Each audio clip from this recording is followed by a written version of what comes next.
Alright, I think this is good. So we got our 5-minute countdown to insanity here.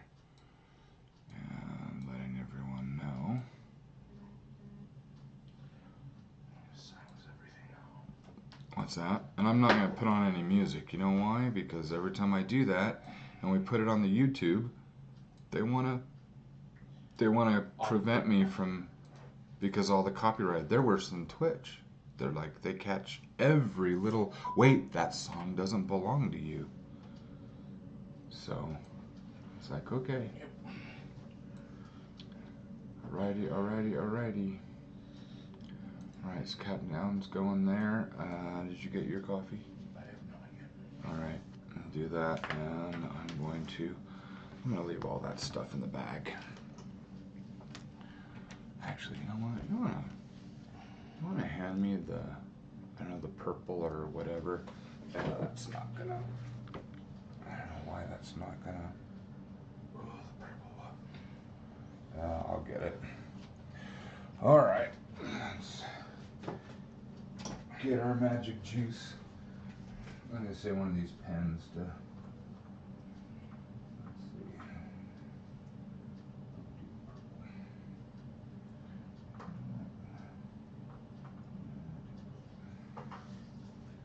okay. Starting soon. They were just talking mostly because of the quality of life increases. And some brought up cancer rates between citizens of Cuba and citizens of the United States. That is very interesting. They're like, we're not denying that tobacco is carcinogen. We want to point out that they're carcinogen without additives, or tobacco without additives, or those carcinogens in it. If we make goods from Walmart. Are you serious? I didn't see any like scientific things backing that. Who said this illustrator? Or no, it was one of the other guys reviewing. But then they brought up, they did take the cancer rates between Cuba and the US, and that surprised me. For every one person, Well, if you want to get, this is per capita, but it's for every one person that gets cancer a year, for every 96 people that get cancer a year, one person gets cancer there. And they said, and everyone smokes from age 12 onwards, they smoke cigars. well, I was gonna say, and if you really want a really good comparison too, because why don't you do cancers between Americans and cancers between French cigarettes? Yeah. And they're I was gonna say, going all over the place. So the Italians. So then the question there is, what's their dying rate, and is it really the issue with cigarettes? Is it just stress and? Well, that, and he talked about the chemicals in cigarettes, and he said, do you know what the chemicals in, or do you know what's in your cigar? No. He says tobacco. Just that. He goes, and so I watched Yeah, don't want that. I watched them hand roll the cigars. Yeah, take the leaves, wrap it in another leaf, wrap it in another leaf, then Dry it wrap out. it in a leaf. That's it. Yeah. He Okay. says they may use fruit That's technique. why you have to light it over and over and over. It's one of the reasons why, anyway. Yeah. Oh, I'm gonna need a hat today. Gonna need a hat. But I think I'll just go ahead and scare everybody and show them my head before I put a hat on.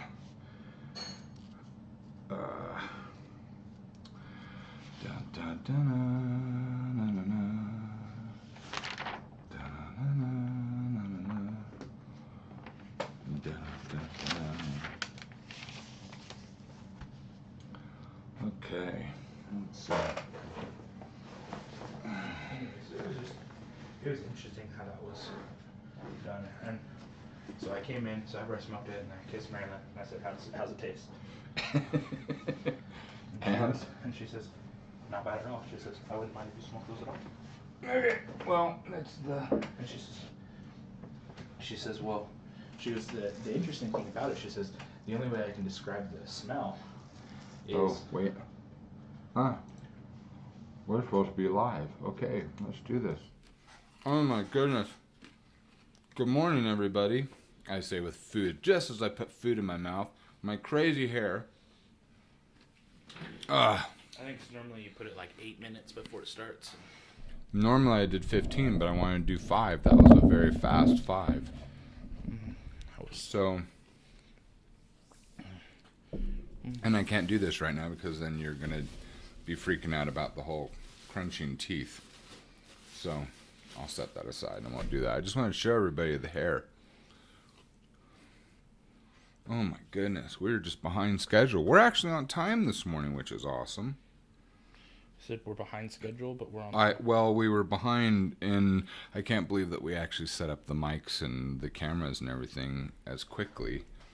I didn't have any errors this morning. That's a first. So that's fabulous. Our testing was done on Tuesday, so everything... Kinda. But, I mean, I struggled to get the car started. I had to wake you up from a sound sleep to go. So, all right. I'm gonna cover my embarrassment this morning. I need a haircut. I almost shaved my beard off last night. I did. You did. So. Good morning. Good morning. Hello, everyone. I'm Jaime Buckley. You know who I am. Do I have to say the author, illustrator? They all know. I just hi. I'm Jaime. But if you haven't seen this before, to everyone. I'm Jaime. That's Evan. He's the cool one. I don't even want to do an intro for you. Or are you really partial to that? I'm too tired to care this morning. Value. There was a new pen. There was a nib here. Value. Okay. That's what I was talking about with your sisters when I took them to work this morning. It's on my brain. I just wonder where our values have gone. Your mom was talking about manners last night. This is what triggered it, and I had just been mulling it over all night long, and then it came out as value this morning because last night when I was with all of our friends, you know, we've got that second Suburban in our driveway. Yeah. And, you know, it's pretty much just become a storage unit because we were going to fix it up because it has a trailer hitch. And I thought I would rather buy a newer Suburban. So I thought, all right, well, I don't want to sell it for scrap if someone can use it. I mean, think of all the mechanics that we know, and if they can use it for themselves or donate it to charity or whatever. So I asked last night. I don't know, probably 20-something guys at the meeting last night, and nobody wants it. The bishop didn't want it. Nobody wanted it. And I was like, okay, then I'll sell it for scrap. And I just thought, where's the value in things? It got my mind. It triggered my mind because I mentioned that to your sisters that I'm just going to sell it and have it hauled off. And Aja asked a question. She says, whatever happened to our 15-passenger van? You know, the gorgeous, the high-end white van that we had, because that is by far the best vehicle I've ever owned. Blew a gasket, didn't it? What's that? Blew a gasket. No, actually the rod. No, the one of the rods in there broke off, and so as the engine was going, it was actually shaving the inside of the engine, and so when you checked the oil, you came out, it was like black with pixie dust in it. And Curtis's dad said, you just ruined the whole engine. You'll have to replace the whole engine. If you had caught it when it broke, we could have taken it apart. But he says, but when I took it out and it's actually in the oil, you've already sent it throughout your engine. And I was like, crap. But what was amazing, morning Mite, I told her, she says, where did you get that from? I says, well, actually, we were really fortunate. That was at the end of me working for You First, and Ondai and I, we needed a vehicle, and we still had a chunk. You know, we'd made all that money over those few years, and we still had a chunk. And he says, we need to get you a vehicle. And so he found in the newspaper and said there was a guy from a hotel that was selling the vans because they were replacing all the vans. And one of the employees had bought the van, and unfortunately he had just got divorced, and his wife got the kids. And he's like, I live alone. I mean, it was really sad. He was a nice man. He says, I don't have any use for the van now. So he says, I'll tell you what. He says, I would rather it go to a family that actually needs it. And I said at the time, I said, well, I've got what, 8 kids, 9 kids. And he's like, oh, then I'll make you a deal. He says, $2,900 cash. It's yours. He says, I have all the papers. I have all the maintenance receipts and all that. It was well, you remember, it was immaculate. It was my favorite vehicle. And all this is coming together because when Curtis said, well, it would be, what did he say? He says, if you took it apart, I can't remember if he said $1,800 or $2,800. It was more likely $2,800. You could replace this part of the engine and keep going. And I think I can't find that kind of a van for under $5,000 right now. And if I had that one sitting in our driveway, I'd get $2,800. I'd get $2,800 in a few weeks, and we'd fix that van up. And so I started thinking about value. I look at the Suburban. It has all the same problems as the one we're driving now. It has almost as many miles. I don't want to spend money and try to fix that up to have those experiences again. Yeah. So I started wondering about again that subject of value. Where do we find our value? Because what makes something worth something? There seems to be trends in society, not only trends but businesses that say this is only worth XX amount, and we've gotten to the point that we even say that person's only worth this because we make judgments on people. You're a jerk. You're not qualified. You're not. You know me. I'm a high school educated individual. I had scholarships to go to college. I never did, and yet I've won jobs. I've won bids and contracts all throughout my adult life because I could run circles around the people that were qualified and were supposedly educated, but they had no experience. I could just get the job done. And so I would win things. Unfortunately, only with companies and people that were broad-minded and said, look, I don't give a crap whether or not you have a degree. I just need this particular job done. I says, well, I can do that. And I don't know, where do we get our values and things from? Because the one thing that backed me, and then I want to know, I'm sorry about rambling this morning, it's just stuck here. As I told AJ, I says, I think we are the ones that determine value. And we should, in my opinion. At least, this is why I want to talk about it. I'd like to get your views. I said the good example that I have was comic books. Because, when you were a little boy, I would, in fact, you were just born when I was doing this. I had this massive comic book collection. And when... I remember the long rectangular box that was white. Yeah, I had many of those. And so you remember one, but I had like 9 to 13 of them. And I had these beautiful... and it's funny because I had my collection, and then I had the collection that I would show other people. Because I was at the point where I don't want anyone touching the stuff that's inside the plastic, right? And the other stuff was in plastic too, but it was more... I was devious. I was not a nice person as a comic book collector. It was to taunt. But I'll give you an example. I had a knack of finding odd-ended stray comics, I guess you could say. So when I would mix in my circles of other guys and gals that would collect comics, like for example, there was an Armor comic, and a friend of mine, an acquaintance, I didn't know him very well, but at work, and he says, so I hear that you collect Armor comics, and I says, I love Armor, and he says, do you have any? I think it was issue number 4. And I said, yeah. I said, I think I have 3 extra. He's like, really? He says, could I buy one? I said, sure. It's $27. And he coughed. He's like, what do you mean $27? And he says, it only has a value of 50 cents. I said, according to who? And he says, It's by mine, the you it's want the it's the comic book guide. See, it's the thing, and then you bring on a book by the professionals or what, however you want. People put together a book, and you open it up, and it says this comic book is only worth this much. Just like a car guide or a motorcycle guide. And I said, that's fine. Then go buy one. This is what I told him. Fine. Then go buy one for 50 cents. And he says, but I can't find any for 50 cents. I said, that's not my problem.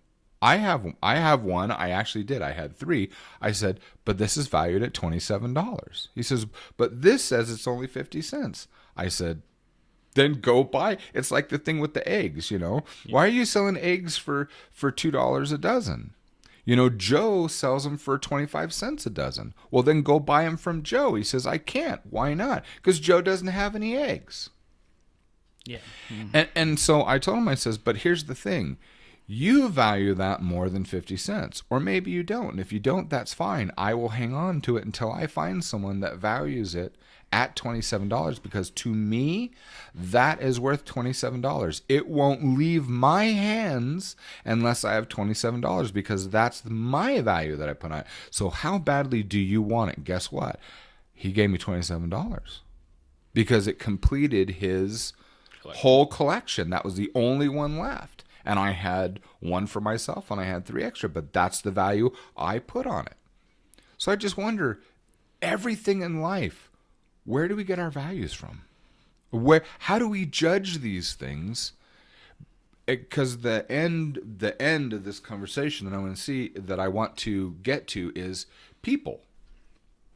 I think more times than not. I think we have this internal scale between. Some things emotional. It's got an emotional. It's got a. What's the word? You've got an emotional value to it. You might have a physical, it's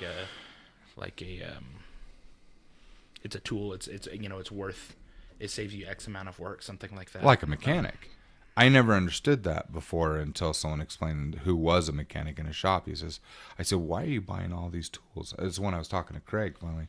He says, because if I buy this particular tool, I know that this tool will shave off 3 minutes off this job. I'm like, what the crap do you care about 3 minutes? He goes, but when you can only charge in the industry like $75 an hour for this thing, if I can do it in 40 minutes instead of 60 minutes, that 20 minutes is profit. And I went, oh, so that makes sense. Yeah, and I think on top of that, you shave off enough time. It makes things easier. Take yesterday, taking apart the washing machine, and I got to use half of the tools that I just recently bought to work on the car, and then some tools that Chandler gave me for Christmas. Really? That's cool. And we're taking it apart, and there's this hard to reach screw. Okay. And I had to look up how to take it apart, because it just, like I said, took everything apart. Took the drum out, took everything but the three walls and the bottom of it. Okay. And wait, I don't have anything left. What am I fixing? Exactly. And the guy says you need a snub nose screwdriver. You need a screwdriver that's only like 2 inches long, because the screw that's in the side, you're not going to be able to get to it. And I looked at it and I went, okay, well, I've got a small bit and I can put it into a socket wrench and reach, and it's a bit long, but it worked. And it took me a while to put that together. While I was putting it together, Simon was trying with his hands. Now he could do that for 4 to 10 minutes. Or I could get the socket. Now the socket set that I had cost me $20. I would have paid $20 to not have to do that myself. But then you have to pay $20 again and again and again eventually. But having the tools allowed me to do that. I think because value is personalized, obviously. And I'm sure you've that same situation with the comic book, but I'm sure you've been in situations where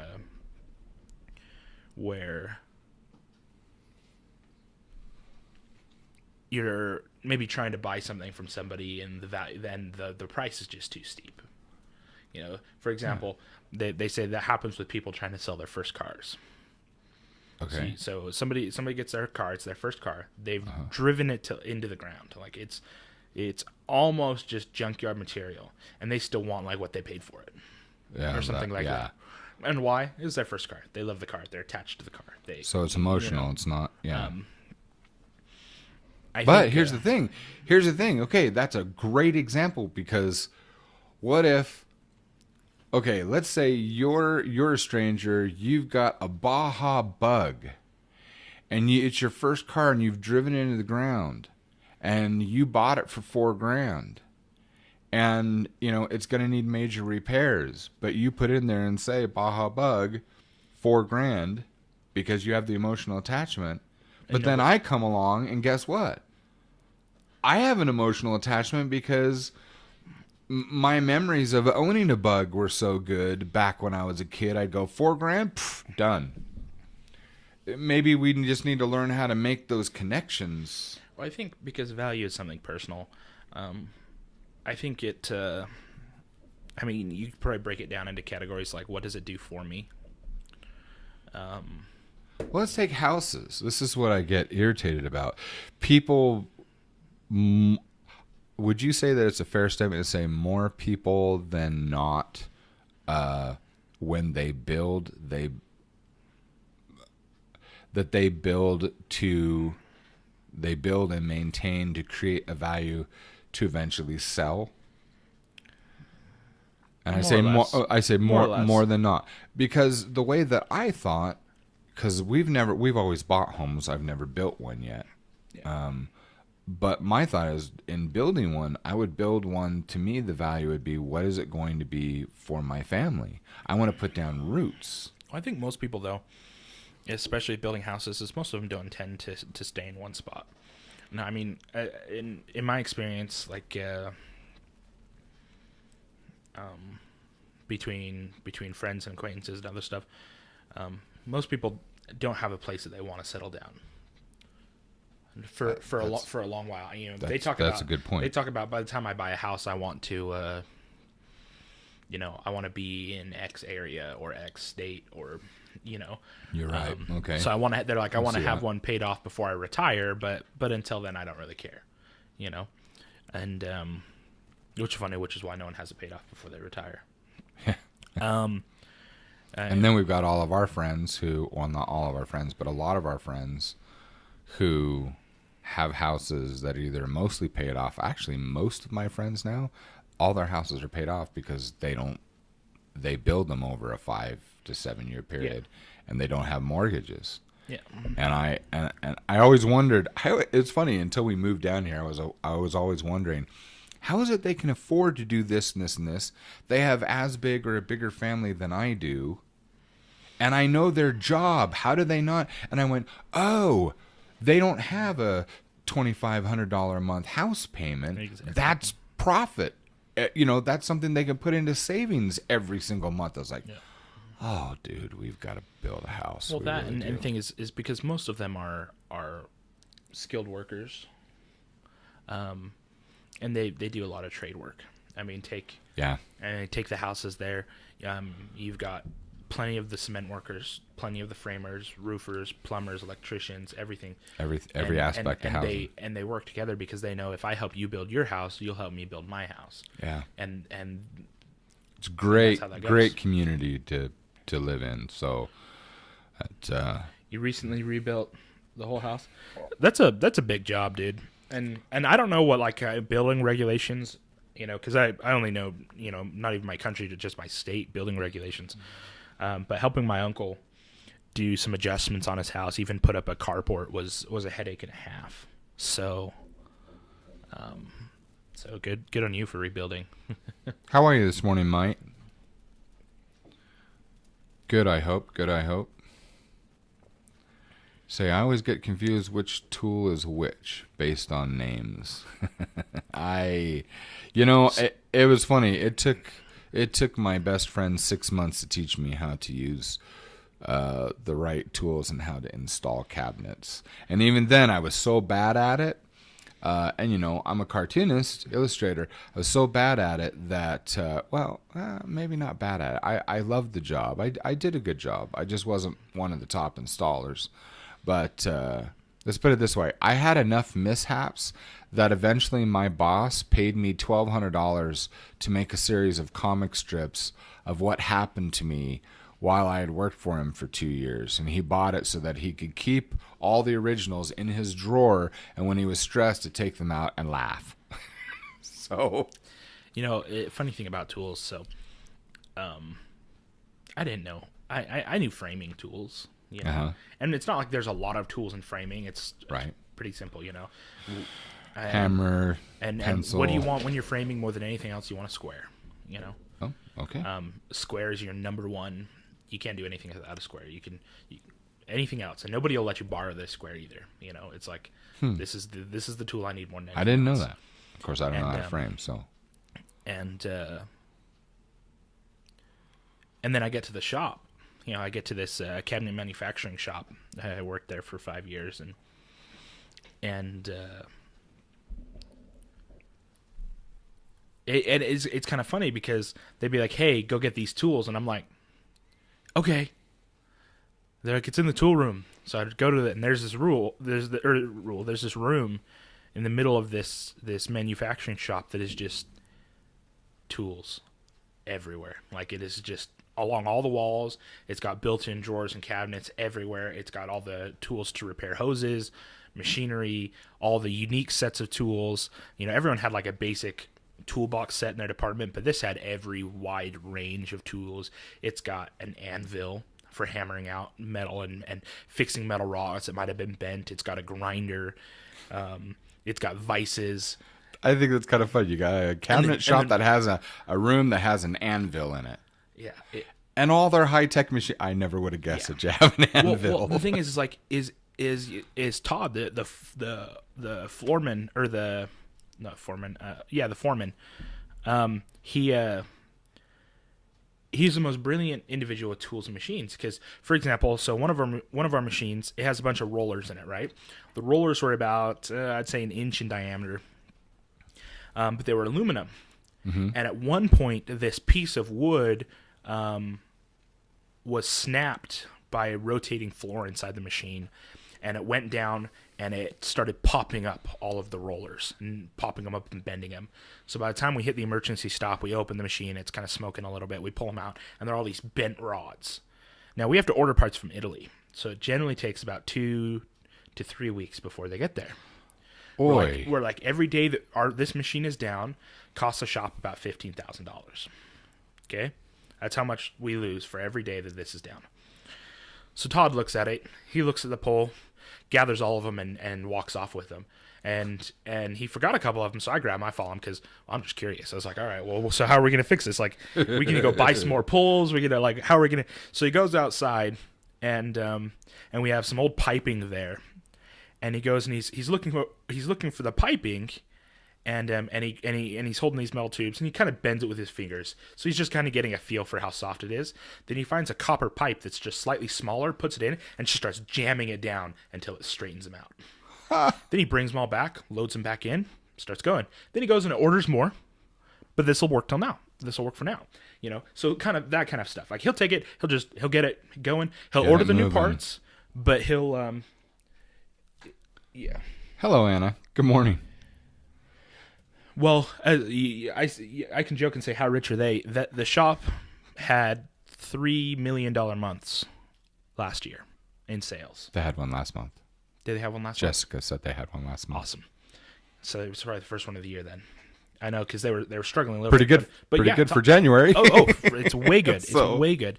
Anyway, and so they had all these tools in there, and they'd be like, go get this tool. And I'd walk in, I'd be like, I don't know what I'm doing.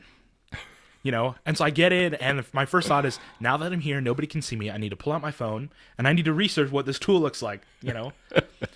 And I'd find out, okay, if the tool looks kind of like this, you know. And the problem is that it's not just that I didn't know the name of the tool. It's that I didn't know the slang term for it. So I look it up, and I'm like, oh, the slang. I thought you said slain. No, the slang. The slang term for it. You know, the nickname for the tool, and nothing comes up on Google. it's like some odd gamer's name or something like that. I was like, I have no idea what this is. So I kind of wandered back. And the problem is like, if I was on top of it, when he said, go get this tool, and I'm like, I don't know what it is, that would have been fine. But I've been gone for 10 minutes. And I kind of wandered back like, I don't know where it is. And the foreman looks at me and okay, well, let's go see. Maybe someone has it. He walks in. It's sitting right there. He just grabs it off the this countertop, looks at me, walks away with it. And I'm like, I'm a special employee. I'm a very special employee. I don't know anything. And one of my best friends, Chandler, he had been working there when I started working there. He'd already been working there for about 5 years. And he worked in, the department was called Special Parts. Perfect place for him. Because what they did is they built all the custom things. So while we were using the machines to build, to paint and do like the doors and the face frames and stuff for cabinets, they were the ones building like custom mantles and posts and all the beautiful woodwork that has to be done. They're the ones that do it by hand. And so he had just the knowledge of his tools. And even going to his house, you walk down into his basement and there are, I don't want to say thousands, but at least hundreds of all these tools. And I'm like, are you ever going to use these? But at the same time, anytime something's broken or anytime something goes wrong, he pulls a tool out and he's like, yep, done, fixed. I'm like, this would take me like 3 hours. And he goes, yep. He goes, just overtime. And I was like, well, how much does it cost to collect these tools? He goes, oh, every time I'm nearby a hardware store and I have a few minutes, I just go check out the clearance section. He says, see if I can snag something for $1 or $2, and then he goes, I might use it, I might not, but it's $1 or $2, so whatever. And so he's just got this pile of tools. He goes, yeah, I just slowly collect them because oftentimes they'll have blades, they have different wrenches. When has he ever not had a tool like when he's come over and helped when something's broken at your mom and our house? Exactly. And said, Chandler, do you know how to do this? Oh, sure.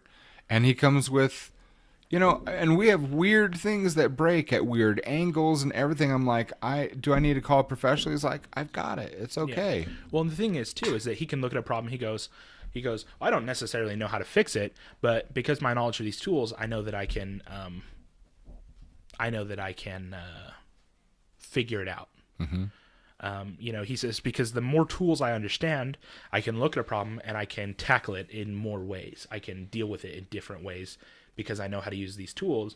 So I look at it and I say, there's only 2 ways to fix it. And he goes, well, there's 2 ways to fix it, but if you have this tool, that's a 3rd way, and this tool, that's a 4th way, this tool, that's a 5th way, and this tool, it's a 6th way. So really, we could fix it any way we want to fix it. And I'm like, oh, I don't know what any of those are.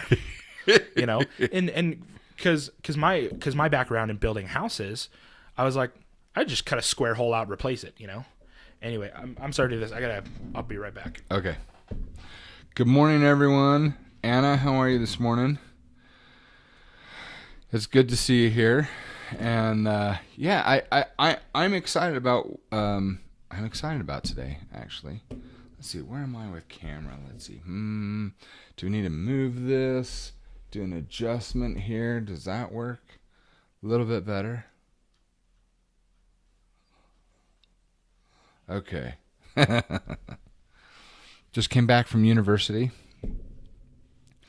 So you home for the day, or are you just taking like a lunch break? Because it should be what? It should be about 4:30 in the afternoon. Is that correct? So I am good. We got today off in on a humorous note.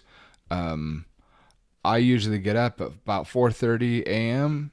and I will do my stretching, take care of my health because I'm getting older. I'm almost 50, and I haven't since my mom died. I let myself go, and I used to do martial arts and I was highly active. I loved to fight and move around, and was slim and strong and lift weights and all that. And my mom died, and I just stopped. And that was, since 2004. So that's that's like 14 years ago, right? And I just have started to take care of myself. So I get up in the morning, I do stretching, realign my bones and my muscles, and I come home late last night after a meeting, and I hear snoring in the front room. Where I get up, I try not to wake anyone up. I still have little kids at home. and they're snoring in the front room, in the family room. So it's in the dark, and I'm leaning over. I turn on the side light, and I lean over, and there's my son Nathan, and he's a big man, and he's hunched in the corner, kind of curled up next to the fireplace, and just snoring. Now, here's the thing about my son. I love my son Nathan. I love all my kids. You guys know that. But with Nathan has Nathan can't seem to get his brain to rest at night. So he has, I would guess, a version of insomnia. He has literally become friends with every police officer in our area. And the reason why is because since he can't sleep and he loves to be active, he's a great big Samoan man, he will just go walking. He'll literally just walk around the city. And he does it in the middle of the night. He does it through most of the night. And then he comes home, takes a nap for a couple hours, and then gets up and goes to his construction job and works hard all day long until that night. He just can't seem to wind down.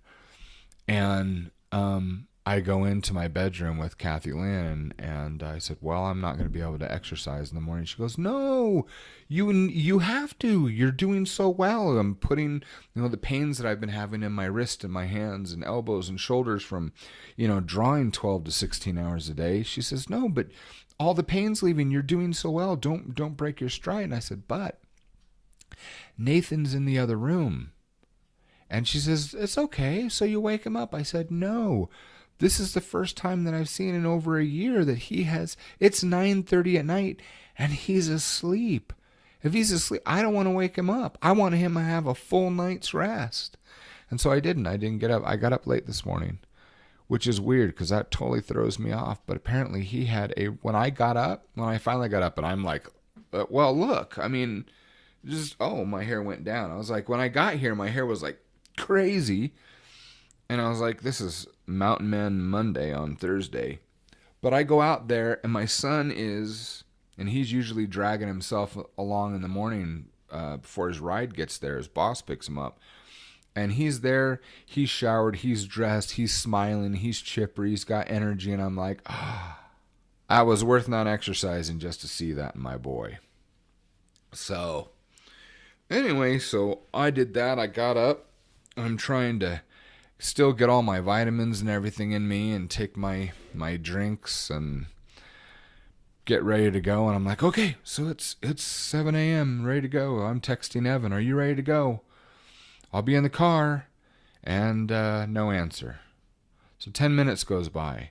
We gotta drive to the office still. I'm like, Evan, are you ready to go? Another 10 minutes, no answer. I tell my wife, hun, I'm gonna go to Evan's house and see if he forgot or if his phone's off or what. So I go to Evan's place, knock on the door, no answer.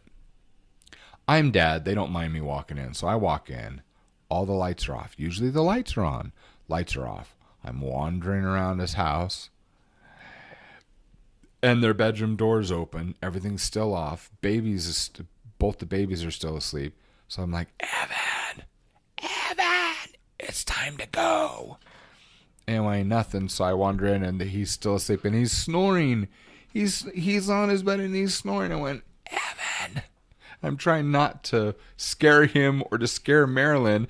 And Marilyn, I see her eyes just pop open, and she lifts her head.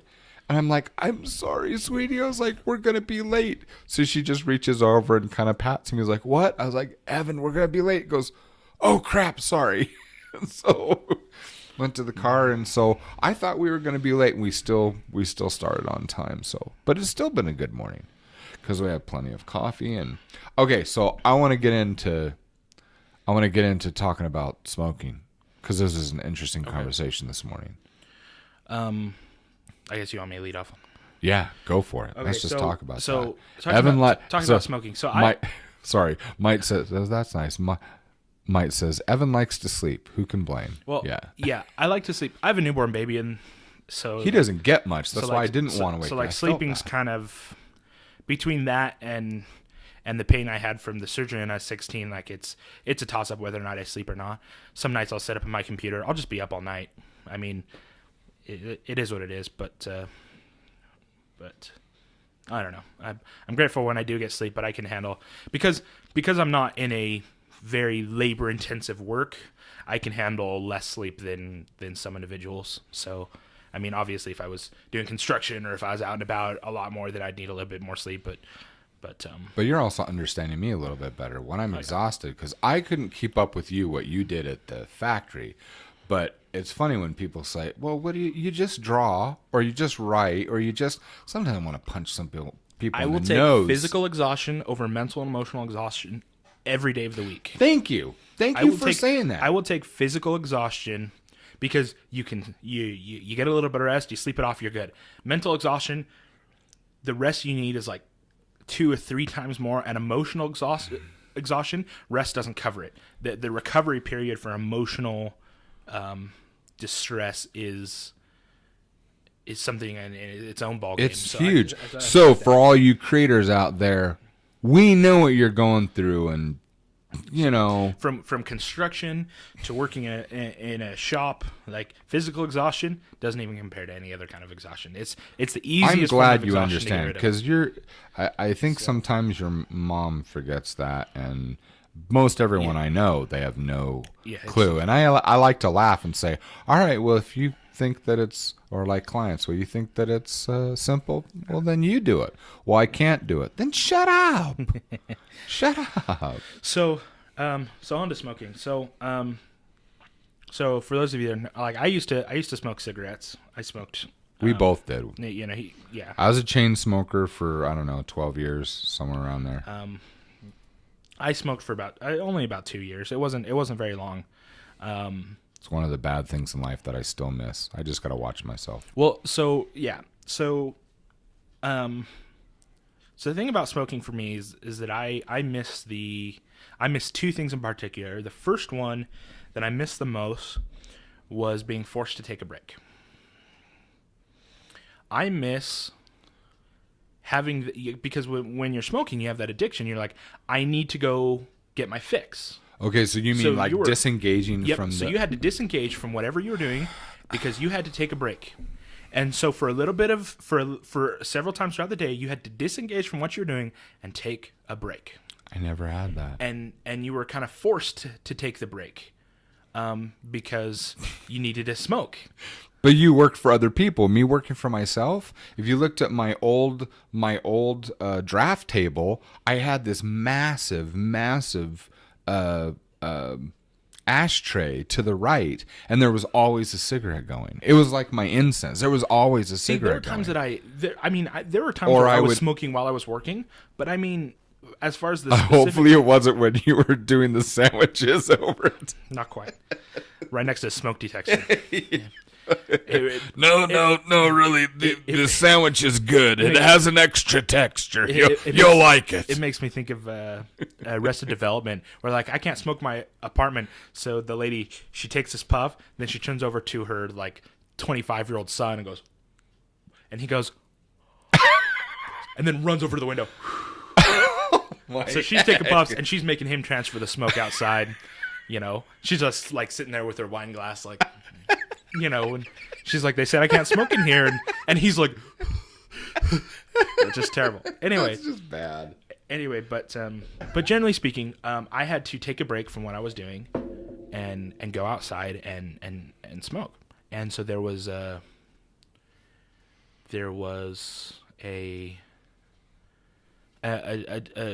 you were compelled to take a break, and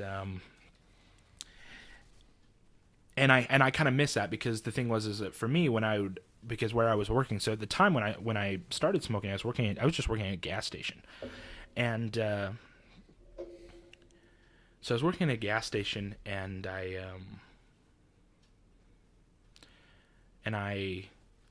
will go out into the back, and my shift started at 2 a.m.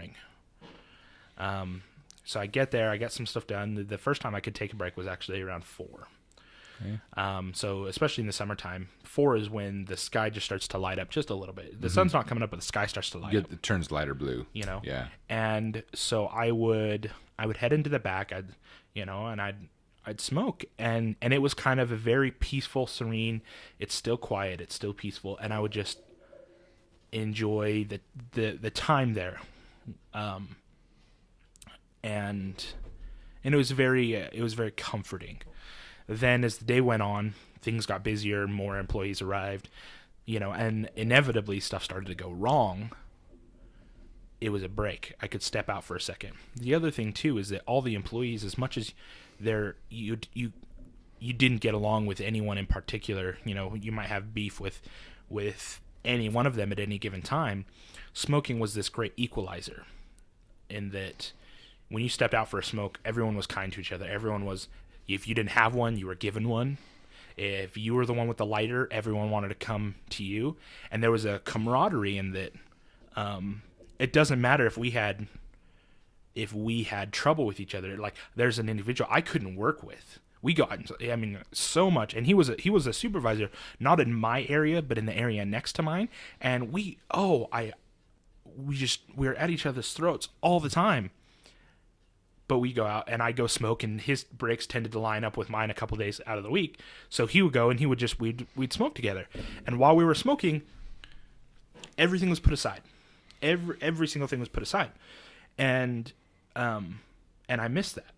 It was like this ceasefire while we both took a break. So it wasn't just taking a break from the work, but it was taking a break from the drama and the other stuff, and I appreciated that. Well, it's funny because I'm sure that's the experience of most people, at least to some degree. Because for me, what was crazy is growing up when I was chain smoking, if I was without a cigarette, I could get a cigarette from a stranger easier than a quarter to make a phone call. Yeah. It was insane. Yeah, because if you need a smoke, you could ask, can I get a smoke? They give you a smoke, but you ask for money. They're it's like, exactly. And here's the thing is that on the flip side, I realized I'm more willing to give someone a cigarette than a quarter. Yep. Because it's like, dude, I know what you mean. Dude, I'm there for you. It's like, I don't know who the crap you are, but you have that. I mean, all right. So I'm gonna tell a story about my son. One that he told me. So I might remember it slightly wrong. The point's gonna be there, and no, you don't get to correct me because I'm entertaining this way. So. I know once my son was criticized because, both Evan and I, we are religious. We love our community. We love people in our community. We definitely have a different, rougher backgrounds. I have a very dark, shady background, and I smile and say, yeah, but look where I am now, and I use my life experiences to help other people, and it's allowed me to have a lot more compassion for folks that are struggling. But I remember a time when Evan was working at the gas station, and you saw a homeless guy who your manager, if I remember correctly, your manager said, leave him alone because he doesn't cause any problems, and he's trying to get out of the snow and out of the wind and all that. But this old homeless guy would go when no one was around, so he didn't bother people, but he would go and start looking for cigarette butts. And Evan just had such compassion that while he went, I don't know if he was going to relieve himself or whatever, but he had put his little package of stuff in between two of the dumpsters, if I remember correctly, and had made a little place to get out of the wind and the snow. And on your break, when he was not around, you bought him a pack of cigarettes and you bought him a sandwich and went and put them out under his stuff. So when he went back, and you were able to see him, he went in and I just think this is nice. Sorry, I feel a little overwhelmed. He goes and sits down on his stuff and sees a sandwich, then finds the cigarettes and some matches there, and he's looking around, and this gentleman just got so emotional because someone cared enough to see what he was struggling and trying to meet. And I always thought that was beautiful, and you were criticized for that, which I think is just evil. I would tell someone, go to hell. Because I think you did the right thing. I think you were loving and compassionate. And we both know one of our religious leaders, a man that we both respect highly, he used to, out of habit, go buy cigarettes to take to someone that he cared about, because that's something, an addiction they had that they needed, and it was something kind. On my own experiences when we went up to Idaho as a family vacation, and I remember we were stuck. It was the 15-passenger van that we started the session talking about, and the fuel gauge, something was wrong. It wouldn't start, and they had to actually take the tank out of the van. Well, it's Sunday, nothing's open, and we're up in the middle of the mountains in this little tiny podunk town, and there's one mechanic, and the dude's like, I think he's like 71 years old, and he says, well, I don't work on Sundays. And I said, well, that's all right. And then he looked at me, and he looked past me and saw your mom. He says, you married? Yeah. I says, you have kids? I said, yeah. He says, are they here with you? Yeah. How many? I says, I have 8. And he goes, damn. And he goes, I can't leave you up here. When are you supposed to get out of the campsite? And I said, tomorrow. And he just started swearing. He says, well, I'll tell you what I'll do. He pulled his friend in that is the short order cook at the one little diner there, and they pulled an all-nighter. They charged me the actual price for the parts, and then charged me for the labor. And as we were going in, remember Caleb was with us, Caleb Kerner, and he says, you need to go, buy him some beer. I was like, what? And he says, did you not see his office? You looked at when we were in there, he's giving a bid. He's got these ashtrays with all these cigarettes, but he had his beer cans were everywhere. He says, you need to buy him beer. I was like, I'm not my religion. I can't buy a beer. He says, I didn't say you had to drink it. You're buying it for him. It's showing compassion and love. And I was like, oh, that makes sense. So I went and bought, found his brand of beer, and I got him a 12-pack, and we paid the bill, and I put that on the counter, ice cold. And it was funny because he says, thank you, takes the money, and then he looks at the beer, and he says, is that for me? And I said, yeah. He got all teary-eyed. He goes, that's so kind. Thank you so much. I was like, you're welcome. Well, it's interesting. It's because it's the gesture of kindness that's what matters, and that's what you're doing it for. So I want to get to some of these comments about this, and then go back in. So you said the first thing you asked was, or Anna said, the no extra smoking breaks. I don't know the laws around smoking breaks, but everywhere where I've worked, the breaks that you take for smoking, as long as you have permission from your supervisor, you could take as many as you wanted. You just had to have someone cover your spot. So, and I thought by state law, you literally, if you smoke, you get like 2 mandatory breaks or something like that. That's what I thought, but I can't tell you if that's actually true or not, because every smoker says that. True, very true. But right, I don't know. The next one, Mike, you said, isn't it the same thing, asking for a cig and asking for money? No. Asking for a cigarette is asking for a comfort, asking for a kindness. When you ask someone for money, it's like begging, and it comes into, get a job, go do this, go, and it's not received well, because money could be spent on anything, for example. So I have to give of my livelihood to you. If someone says, can I have a smoke? I would look at you and say, dude, you have the same addiction I do. I know what it feels like to not have a cigarette. I don't want you to have to experience that. Of course I will share. And everyone wants to smoke together. It's this weird thing. It's a social thing. As a smoker, you want to smoke with other people. Sure. It's weird. Let's die together. Yeah. So for me, there's no difference for me between those, but that's kind of the explanation there. Anyway, then as far as you asked, criticized, why was I criticized for that? So a lot of the individuals, they felt that it would be better for an individual to get over their habit of smoking if they can't afford it. 1. 2, smoking's bad for you. So they said, you're feeding his habit, and that's wrong of you to do. And just various things like that.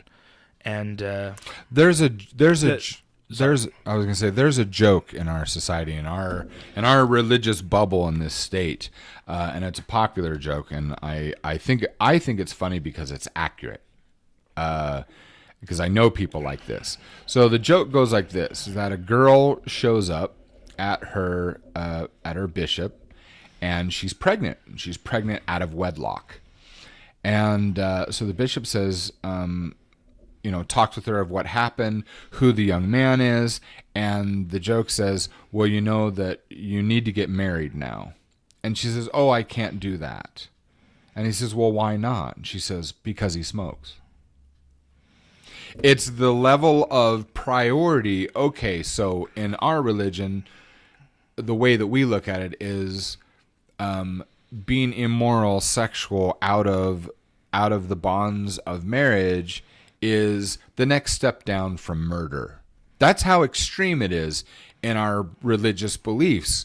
And so this girl has done this with this young man, and she doesn't want to get married to him because he smokes. It's the priority thing that, well, okay. Well, I just, okay, I want to say something on that in a moment, but okay. Anyway, so the idea behind a lot of stuff is that in religious history, mm-hmm. and this accounts for every religion that I know of, you become very entrenched in the current opinions and views. So what happens is someone might suggest something, and the more people take it seriously, as time goes on, it tends to get more strict.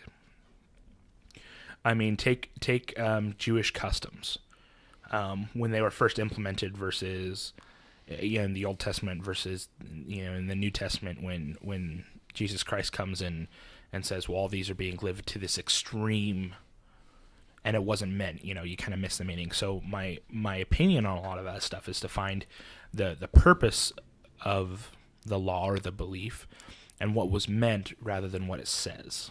And it doesn't mean that what it says is wrong or that it shouldn't be paid attention to or any of that, but to find the purpose behind it. So when I look at giving someone cigarettes because they're in need, and I say need because they can't breathe, they're distressed, they're upset, they're whatever the case is, I think that being kind is more important than the bad habit of smoking. I think that loving someone and helping someone in need is more important than the money it takes to buy it, and feeling a bad habit. Because you know what? They could be the last cigarettes that they have that give them cancer and they die. Because we all know that cigarettes are bad for you. But I think that it's more important if that person's going to choose anyway, they want to do it anyway, they're going to do it anyway, I have the option of being kind or being condescending. And I would prefer to be kind rather than condescending. I absolutely agree. I would rather... Absolutely. I would rather love you and care about you despite whatever it is you're doing or going through or all that than condemn and argue or try to come down on you because it's not my place to come down on you. I don't know. Because the overall thing, when you look at anybody in that situation, take any situation you guys might have. I don't know why you're in that situation. I don't know how you got there. I don't know why you're there, as far as your position on it. I don't know what experience you had before that helped to contribute. All these other things. And so for me to make a judgment call about what's right or wrong for you and to tell you to get your stuff together is, I believe, wrong of me. So, take example, the example you've got individuals coming back from war that have this post-traumatic stress, and the most common thing people tell them is just get over it. Boy. Just get over it, just get over it, just get over it. And the thing is that I don't know what they went through. I don't know what they saw, what happened to them. So I have to do... I believe that I have to do everything within my power to be kind and loving and try to understand. I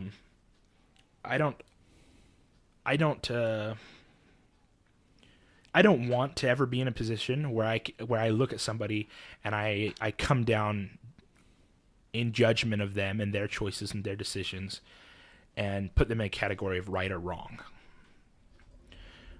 Because that is what that does is that leads me down a path of analyzing and putting and assigning worth to other people and judgment. And and judgment. And the thing is it's not my place to do that. You know, it's like, take my religious beliefs for example. I'm very firm on them. I love my religion. It's what makes me tick. I cannot expect or require anyone to believe or live by the beliefs that I have. I can't enforce or put my beliefs on somebody else. They're mine. And for me to judge someone by my yardstick would be an erroneous error. So that's how I look at things like that. Take smoking. If someone needed a pack of cigarettes and they couldn't get it or something, then you get it for them. I don't think smoking cigarettes is good for you, but that's irrelevant because I'd rather be kind to somebody. And so that's when my dad pointed out that in the community we're at now, he's a staple in the community, and he's one of the fathers of the community, and he was often criticized because they have this almost not quite a strip mall, but several. Hey, mister. They had several of these buildings in a row, and one of these buildings was rented out by a gentleman who had been smoking for 50 some odd years. And they said he smelled like an ashtray consistently. He always had one in his mouth. But whenever you go over to a shop, if he didn't have a cigarette or he was out, not only was he hacking and coughing, he couldn't breathe, but he was just in a foul mood. And so our religious leader would show up, and he would. I feel weird saying that, religious leader. Well, I don't know how. I don't know how else to put it. Just a friend of ours, because it's important to state his position in the community. Yeah. I mean, I would say he's not a self-imposed leader. I would say no, he's not. Say when he talks, I listen because I respect him, because I appreciate his opinions, his point of views, and if he were to lead somewhere, more than likely I'd follow. And at least you would pay attention and say, okay, why is he doing that, and then figure out. Okay, so to clarify that, I would never follow just because to follow, but if he said, I'm going to go this direction. I've been trying to get you to do that since he said, you were two. If I was going to go this direction or do this, I would listen to him. And anyway, he's worth listening to, I guess you could say. So he would bring this man cigarettes, and people would say, why? It's such a terrible thing. We can't believe you do that, and we don't think you should smoke. And he said, well, that's irrelevant. He's not going to quit. He's 70-something years old. He's been smoking more of his life than not. He said he's not going to. He goes, the best that we can do is just be kind to him. Yep. And this is a showing of that kindness. I want him to feel welcome. I don't want him to go, well, I'm in a community where nobody smokes, so they're going to treat me unkindly. He says, I wanted him to know that he was welcome, that we cared about him, that we're here for him. And to do that, he said, I had to give him a gift that I believe would mean something to him. That he would relate to. And I thought that, that example was it's a wonderful example. So anyway, so about the smoking, we can all agree that smoking cigarettes is bad for you. So the first thing for that was the communal, and then so like I said, I know smoking is bad, but I was a smoker. So the first thing was the taking a break. Mm-hmm. That's what I missed. The second thing that I missed was the hand to mouth movements, because that was harder to get over for me than the nicotine was. Is that I'd find my hand right here, and I kind of missed the action, the mechanical action of doing that, and so that, and even today, like, that's what I miss the most. And so I bought a pipe for the hand to mouth. and I wouldn't smoke tobacco, but I'd smoke Mullen and raspberry leaf and spearmint and other things like that, kind of in these other mixes, because I missed the hand to mouth. I missed the taking that time. But recently I've been talking with my wife about different things, the differences of smoking, and it kind of led me into research on cigars and pipe tobacco. And so for those of you that don't, I don't know if any of you do know what the difference between a cigar and a pipe and a cigarette is as far as the process of smoking. But with a cigarette, you inhale the smoke into your lungs, versus a pipe or cigar where you just pull it into your mouth because it's for the taste. It's not for the nicotine. It's not for the any of the chemicals. It's supposed to go into your mouth and then out your mouth. It's not supposed to go into your lungs at all. You're not supposed to breathe it.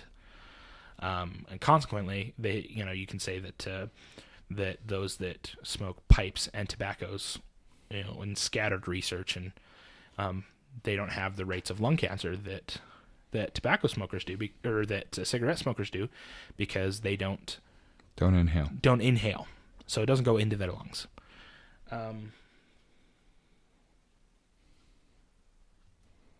Yeah. We need to read these out because they're not going to be able to see these. There was this German politician who was president of parliament that smoked something like 5 packs of cigarettes a day. He got to be 97 years old. Well, a lot of that can also be genetics, because on my side of the family, average person lives between 92 to 94 years old on both my mom and my dad's side. So there's good genetics there. So I think the other thing too is it's a roulette game. Yeah. You could get cancer, you could not.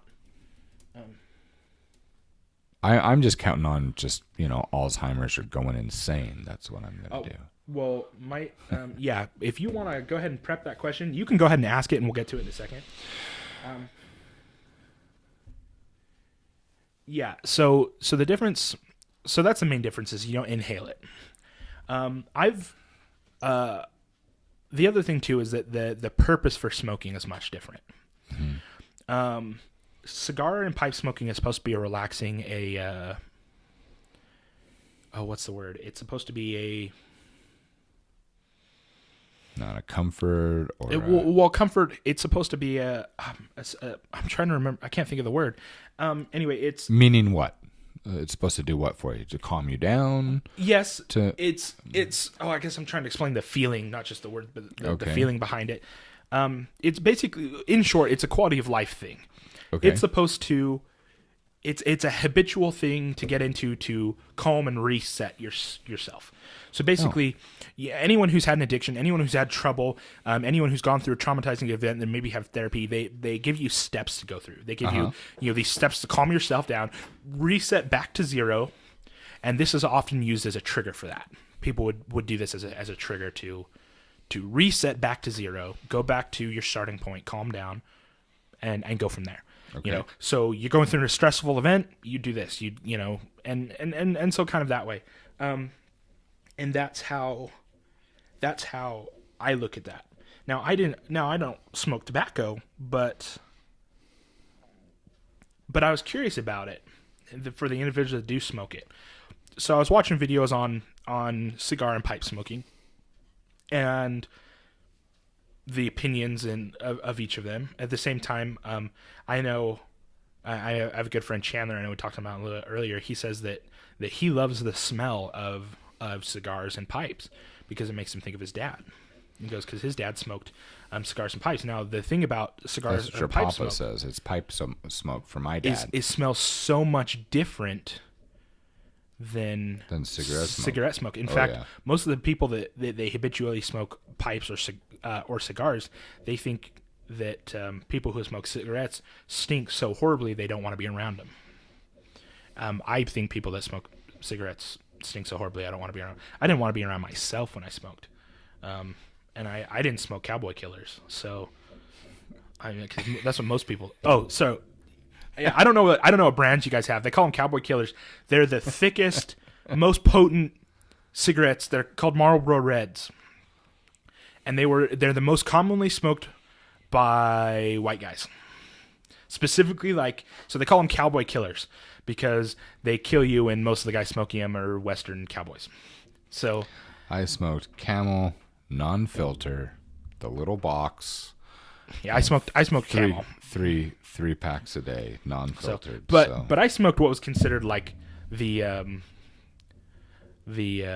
womanly, because I liked menthol, and menthol is considered women's cigarettes. Don't get me started with that. I did more, which the cigarettes were like that long, the brown. The Virginia Slim. I did Virginia Slim. Well, that's where That my nana, my dad's mom, which is funny. I tell people, they said, dude, didn't you have problems in your, see, my dad didn't smoke, my mom didn't smoke. My dad's mom, my nana, smoked. In fact, she was my smoking buddy. When I was 14, her and I would, when she'd come visit from out of town, we'd go out on the back porch and, of course, my parents are going to get me cigarettes. So I was like, Nana, can I have a cigarette? Sure, sweetie. She'd give me a cigarette, and we'd stand there on the back porch out on the ranch and just have a cigarette until Mom caught me. Yep. So anyway, so I smoked the lighter ones, but in general they stink. Yeah. Need to make sure that we read sorry. these things Cowboy out. killers. We need to go back to the past to give cowboys a cigarette fight instead of a duel, right? Anyway, so the idea behind fun. I'm just gonna go fun fact. A shot, what was called a shot, a shot of whiskey, is because in the West they when you didn't have money, you could pay for a shot with certain calibers of bullets. So Are you serious? Give me a shot's worth. Give me here's a bullet. Give me a shot's worth of whiskey. It's called a shot. That's from the West. That's from the Cowboys. Cool. Now, I don't want to say that's 100% accurate, but I've read it in like 4 different places, so I'm hoping that it's like semi-accurate. Okay. I'll have to do research All on right. it. But let's do between cigarettes and cigars. Okay, yeah. Especially because you were talking about Dennis Prager this morning before we started the show. So going with smokers. So the position of smokers in lots of places,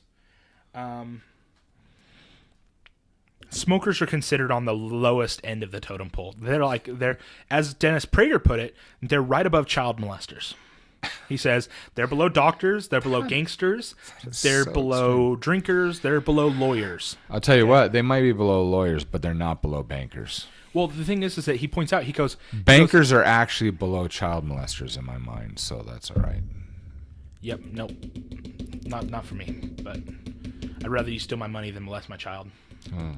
Okay. So you can take all my money. I don't disagree with that. I just think that bankers are worse than that. It's not just taking your money. So, but that's a different thing since I worked with bankers and lawyers and all that. So. Anyway, so he kind of talks about how his smokers are considered on the low end of that totem pole. Mm-hmm. And he says the difference for him is that smoking cigars has been such a quality of life improvement for him. He says his grandparents did it, his father did it, he did it. He says, and he feels that it probably extended his life because of the relaxation, the calming, the difference with that. The other thing too is that the inhaling the smoke, your lungs are a gateway to your body. They take the oxygen from the air you breathe.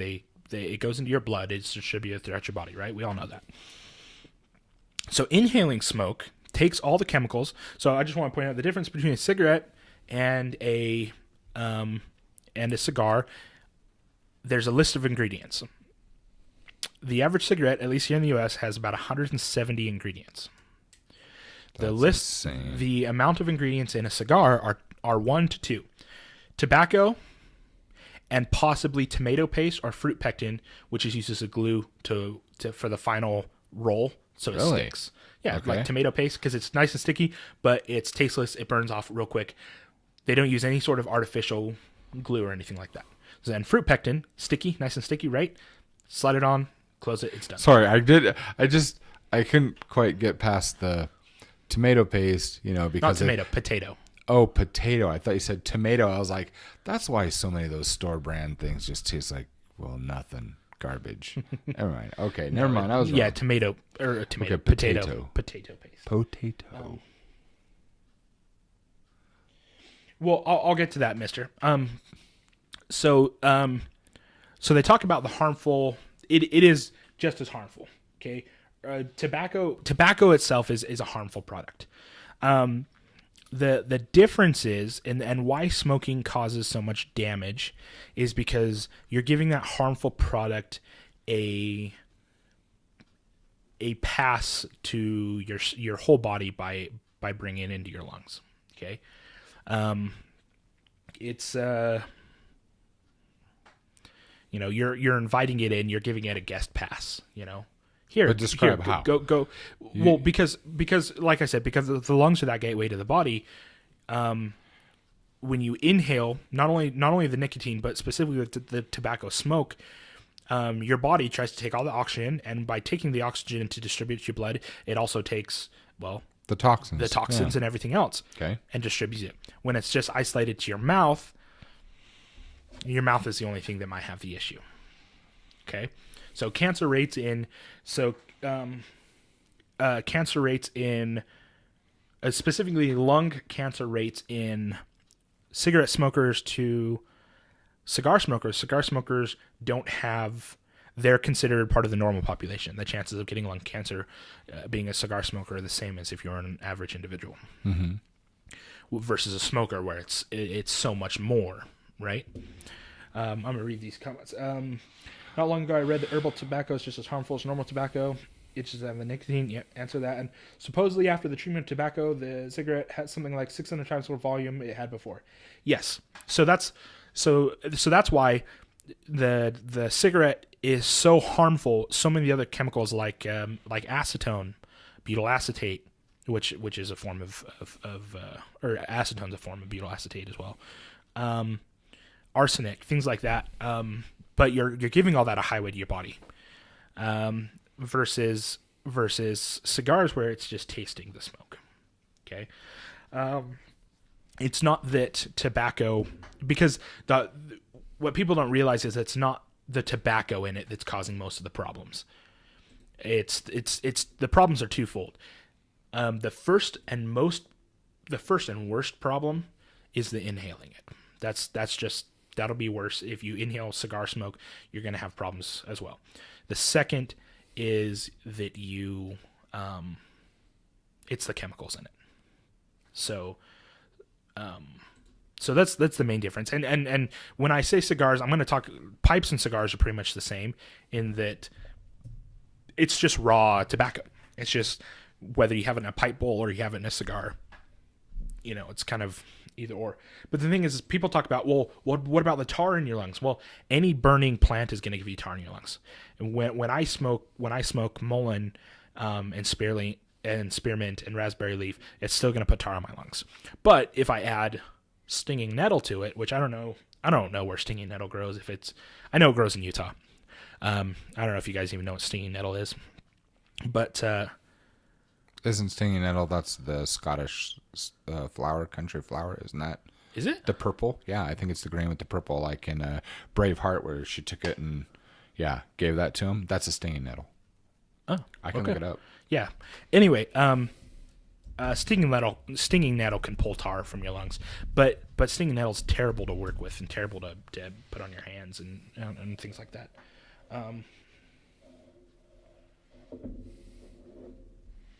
Let me see. Seen nettle images. Anna says, I hate it when someone in front of me smokes while we walk because then the smoke comes to me. Usually I try to go further of that person trying to avoid the smokes. Yeah, that's another thing. So one of the reasons I quit is I moved back home. I was starting at the cabinet shop. So I moved from an apartment with a bunch of my friends and I moved back to where my parents were. And I still had a lot of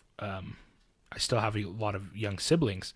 So my problem with smoking at that point was I didn't want to smoke around them because it was my choice to smoke, but I didn't want to put that image. I didn't want to put that feeling. I didn't want them to have to deal with the smell and the other things as children. I think that as an adult, even when I was smoking, I only like to do it out of view of children. And because I as an adult have the right to make the choices that I want to make, but I don't want to influence a child to making a choice, especially a choice that I knew was detrimental to my health. As far as smoking around other people, you don't smoke. My opinion, you don't smoke around someone who isn't a smoker. Why? Because it's unkind. If they're not wanting to smoke or breathe it, then don't force it. You're forcing their circumstances. I agree. Don't do with that. you. That's unkind. And I was wrong about the stinging nettle. That's Okay. You can see it. Yeah, it's not. It looks like it might be in the same family, but I'm wrong. That's all right. There's a picture of the actual plant. So yeah. Yeah. Anyway, so I don't. So that's as far as that goes. I have an idea too for this this show. I've been thinking about this for about 2 weeks. Sorry, you want to answer a question there? Yeah, sorry. So you said my twitch. I just try to hold my breath. It works, but the smell still goes from your nose. Yes, it does. Anna It says, gets worse if you just do your nose. I don't try to control anyone if they want to smoke, but I wish I wouldn't get affected by their choices. I completely agree. I wish you didn't have to deal with that. Unfortunately, we also live in a world that it doesn't matter whether you want it or not. Everyone's choices are still going to affect you. Exactly. And then Mike says, I don't want to be too rude trying to do something bad or make a wrong move, but I just try to avoid it without anyone noticing. Yeah, so the thing is that I just wanted to be particular about where I smoked and who I was around and who could see me and things like that. Because like Anna stated, I think doing it in a public while you're walking around and other people are around you, I think it's unkind, it's uncourteous, especially if they don't like it. Like personally, ever since I was a kid, I've loved the smell. I loved the smell of tobacco, and I thought I loved the smell of cigarettes. I like the smell of tobacco, but I have a harder time with cigarettes now, and I'll get to that in a second. But yeah, I agree that it's a disservice to smoke where you're forcing other people to smell it. I don't even know how to take that because I don't know where you're going to be. Unless you completely isolate yourself. How about this? Completely away. If you're from walking someone. down the street and other people, and other people walking back and forth, things like that, and you're smoking. No, I still wouldn't agree, and I don't smoke. I still wouldn't agree with that because you're outside. I mean, the thing is that when you're saying for other people to smell it, well, I've gone as an example, I've gone and parked in the Walmart parking lot and seen someone 7-8 stalls up sitting in their car with their window 3/4 of the way up, and they're smoking in their car, not even outside, and I can smell it because of the wind. You're right. Well, I'm specifically talking about if you're like walking down on a sidewalk and you're smoking, it's going right for that's what I mean. I would be more understanding, but I'm still not sure that I would agree. Well, even if you're walking right by someone right as they puff out and it goes right in front of your face as you're walking, I just think that if you're gonna. Here's the hard thing with that, and it's not just with smoking, it's with anything, is that we have our private space, then we have shared space, we have common space. It's like what to me would be just as offensive at that is all and I'm going to say this the way that I feel about it, the moronic butt heads that and we almost don't hear it anymore, but the people that would go down, the lowriders with the thumping boom boxes in their car, that it's not just invading me. I can hear if I roll up the windows of my vehicle, it doesn't matter. My whole vehicle is thumping. You should not be able to be allowed to force people to do that. So that's kind of falls into that category. So using yours, because that's something that I hold to is the idea of shared space. Yeah. And because you taught me that when I was a kid. Yeah. And Mom, for example, disagrees with me 100% on this. What about shared space? Yeah, about how I view shared space. She can't stand it. And we've had some pretty intense arguments about it. I want to hear this. Okay. My idea was that if the space is shared, I cannot force you to listen, breathe, do any of the stuff that I want you to do. I shouldn't be able to force you to do that. So the idea behind and Mom says she doesn't like that because then the minority rules. because if one person in the room doesn't want it, because the way it put, because just to give you guys a heads up, when I was a kid, me and my sisters, Well, I we have like an answer for that. So say what? I says, well, I have an answer for that because guess what? The minority doesn't rule because the minority can get the hell out of the room. They can leave. But hold on, because we'll get to that. Because that's not the way that I viewed the shared space. Okay. So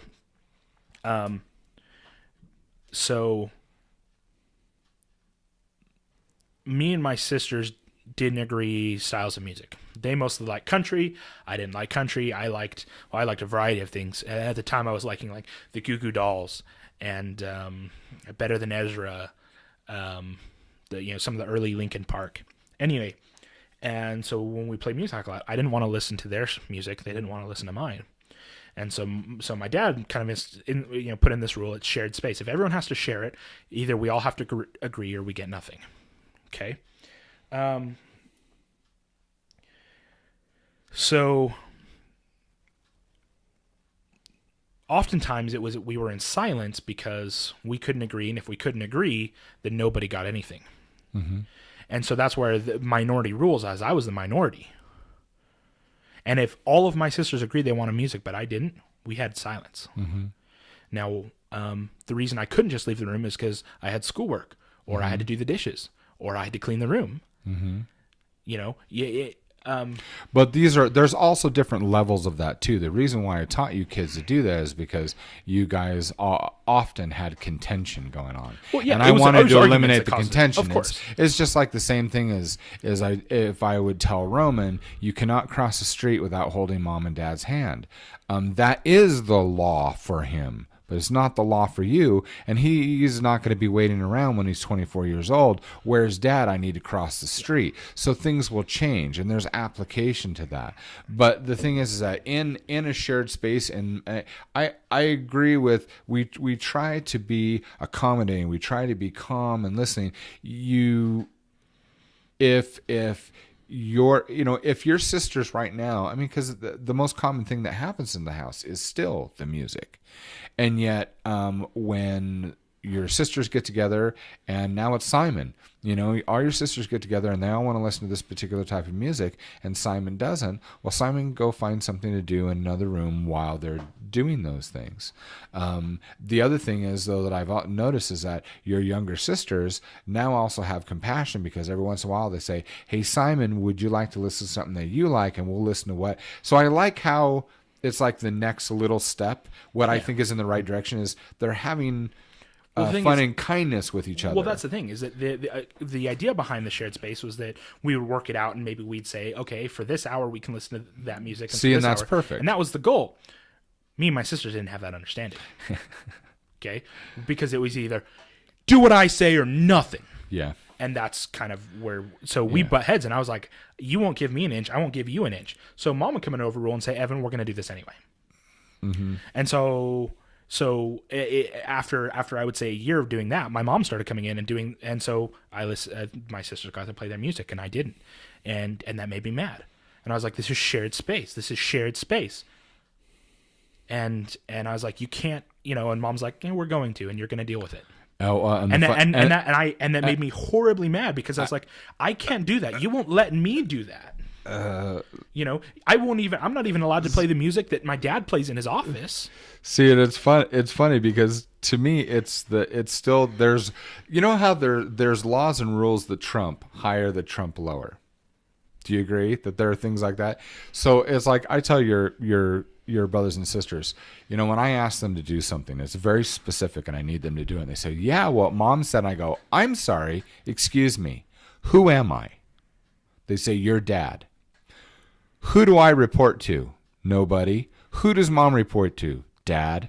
I said, I'm aware that Mom has asked you to do these things. I'm mindful of that. I want you to do this, what I've asked you to do right now, then return to that. Don't tell me and try to trump me. I'm not Mom and I don't report to Mom. Do this now. It's the same thing with your mom, because your mom was doing a version of that, and that is, I know this whole share space, but guess what? This is my space that belongs to me. It is my space, not shared space. When mom and dad are gone, it's shared space. When mom and dad are there, it's mom and dad's well, space. the thing is that which you get that. Yeah, you get that. The thing what mom explained to me as a kid was this: we're not going to do the shared space because then you win. And this isn't about you, Evan. And the funny thing is that there's truth to that in the development of the character. It's like in community and groups, and I don't want to go into details of that, but communities and groups where they say we'll look at our family thing. We are in such a good place in our relationships. You, me, your mom, your wife, and your sisters, that we're doing this united family the way that we live now. And what's our rule? When we vote on something, it has to be what? Unite. It has to be 100%, or we don't do it. But we're in a much different... If we tried this 5 years ago, no way. It would not have worked. But we've come to an understanding. And the thing is that I want you to have what it is, the things that you need and that you want. Why?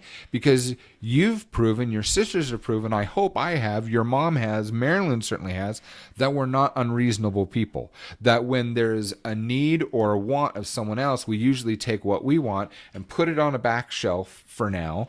Or if it really is a need, we can put it, and with the confidence, knowing that everyone's going to say, hey, wait, that really is a need for mom. And we've already done this several times. This is a real need, and that's the priority, and everyone shifts. And so these little steps, like even with the shared space...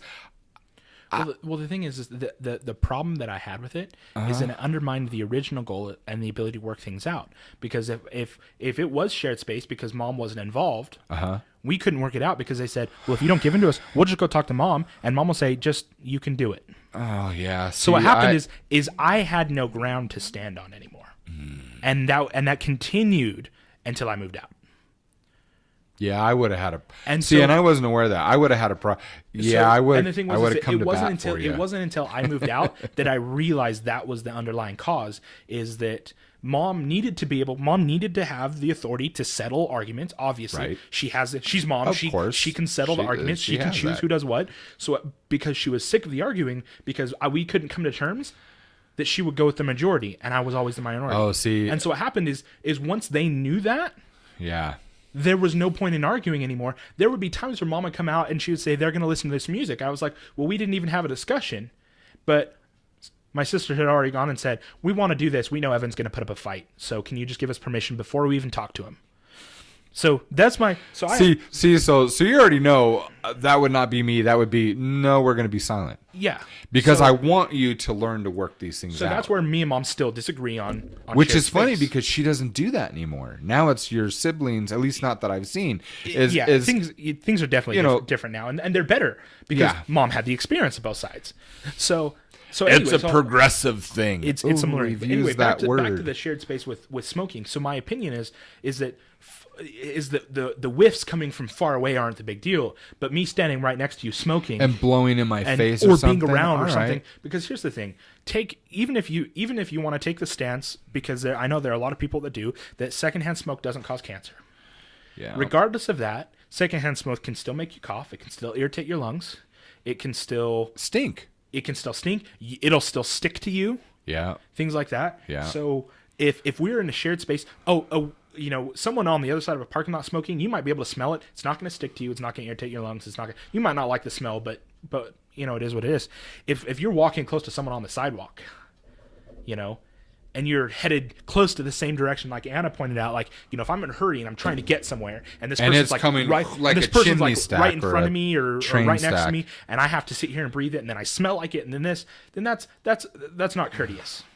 It's not that it's like, oh, screw you, you're a terrible human being, but it's just not the most courteous thing to do. And that's my point. Is that if someone doesn't want it, if someone, it's hard. I see your point. I guess I would look at it as where it's happening, because here's the thing. The hard thing is that if you're outside, see a shared space, I can see that being in an office or something like that. It depends. That's what I'm learning. The older I get is there's no straight. It's not as simple as that, with shared space. but it's being Well, mindful. And obviously, shared spaces have to be different in public places than in a household. Yeah, and that's actually my only point with this is that I would agree with Anna. I agree with all this. It's just see my point is, and then I go back like with Mike, and that is let's just try to be courteous. And we've met lots of people that on purpose will not be courteous. So my point in that isn't to make a law or legislation to ban it. My point is that if you're going to smoke out and about, I would try to move away from people, or take the speakers thing. We have the ordinances. Thump, there's sound ordinances for that. There are. But none of those reach those sounds. Why? Because no speaker can be sold in Utah that exceeds the sound ordinance. You have to go to another state to buy subwoofers. I know because Craig was buying, so anything, you can't have more than a 15-inch subwoofer. That booming are 12-inch subwoofers. Oh. Okay? Those are completely within the sound ordinance. See, and then you got people like me that you rub me raw long enough, then you're going to go to someone who works for the military and say, would you please make and I won't say it, but focus and... Well, that's why people with Bluetooth that run their speakers by Bluetooth, if you're in the car next to them, you can get in their Bluetooth and play what you want. I mean, Craig did that. He had it done. Are you serious? Yeah, he played Michael Bublé.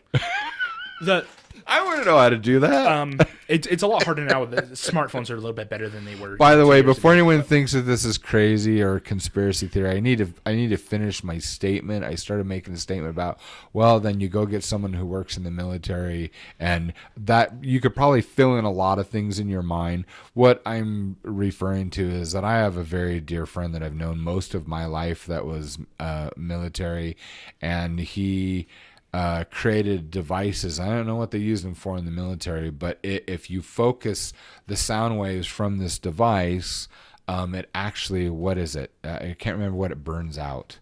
It shorts out, but it's in speakers and stuff. And they did an experiment once with a guy who was known in their area for just a Mexican guy, just with the thumping.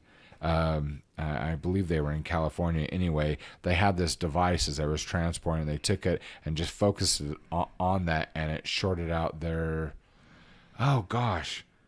I don't remember the part. Anyway, it literally... It stops your speakers from... Yeah, you get the little pop and then smoke, and then the speakers didn't work anymore. So I don't want anyone thinking like I was talking like getting guns or something. Yeah, that has nothing to do with that. Yeah. Anyway, so my point behind that is that I wouldn't put in a law that stops people from doing that. What I just say is that if you're going to play your music, please be courteous. The same thing as smoking is that I'm not saying that you should not be allowed to make that choice. I just think that you should be a little bit more courteous of it. Yeah. That's all. Yeah. So magnetic coil. Anyway, maybe. I know. It was the receiver. It did something with. Is it the receiver? Because it would also blow out televisions too. It would radios, televisions. I have no idea. Things like that. So anyway, I know. If you want to go ahead and, as we're wrapping up this conversation, if you want to put in your question, you said you wanted to ask. You needed to ask. You do that, and I want to ask you. I want to ask you a question because I had an idea for all of this. Well, can I wrap up the smoking real quick? Oh yeah. Cool. So my opinion on the smoking is that I smoke cigars, not cigarettes. I'm okay with smoking cigars, and I'm okay with smoking pipes, and the tobacco. The health risks are because tobacco is still not good. I'm not championing the cause of tobacco. What I'm saying is that the risk of tobacco is right here. The risk of inhaling tobacco jumps at like 600%. And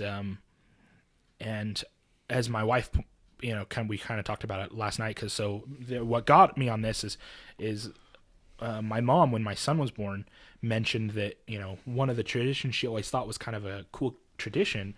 But it's something that we didn't do, especially in our religious communities, is when you had a child, the man would pass out cigars to his friends, and they would smoke in a celebratory manner. Anyway, and I missed that, huh? Missed that. Wanted to do that. So I went out. And did I understand you correctly that Mom said she missed that? Yeah, it was a tradition that she thought was was kind of fun and kind of anyway. But I'm gonna do that.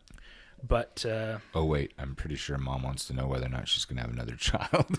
yeah. Anyway, so I went out and I'd never really smoked. I mean, I'd smoked cigars before, but they were like cigarettes, really. I mean, more or less. They weren't the hand rolled nice. They were this machine rolled stuffed, big sucker. Anyway, so last night I went out with my wife and I picked out 3 cigars, and one of them was I specifically got the one they say for handout for the birth of a son, and I smoked that one because I like the taste in my mouth. I went inside and she's like, smells different. She said it smells a lot better than anything you've smoked in your pipe before, like the other herbs and things. It's not nearly as strong. Really? And the thing was, it was pretty windy, so I light it in the house and then I open the door and go out the doorway because I can't seem to keep it. Can't seem to light it out when it's windy on the back patio, because it just kind of funnels the wind. We have this stone wall, and so it funnels the wind across. So once I step out, it's really windy right there. So I generally light it in the house, and then I step out the doorway. And she goes, yep. She goes, once you left, the smell was gone. She goes, it wasn't strong. I'm holding it. It's not smoking a whole lot. And she said, and it's interesting because the smell, we kind of agreed, it smells like a distinguished man is kind of the smell. She said it's not harmful, it's not gross, it's not strong. She goes, but it smells like it smells like a almost like a fatherly. I'm thinking about going up to some guy smell. with a beard and a suit and going, you smell like a cigar. It's terrible. It's terrible. Distinguished man. Anyway, well, the point, I say distinguished man, it's kind of like that smell. It doesn't smell gross. It doesn't smell. Yeah. It's a distinguished. It's like pipe. Yeah, and Like so that was her pipe. point. And she's like, that's kind of a comfortable smell. Mm-hmm. It's kind of and it's kind of a comfortable smell. Anyway, so that was my point overall on that. But anyway. See, well, I want to ask it, but it's something private, and I'm not sure if it's right for me to ask. This was without having permission from the person that has this problem. If it's somebody else's issue, talk with them about it. Yeah, and then and then if they give you permission, you bring it to us. Don't use names or personal information. Yeah. It's okay to use the situation. I would love to give you my opinion on it. I don't know what it is. But definitely before you share details of someone else's life, I would definitely ask them permission.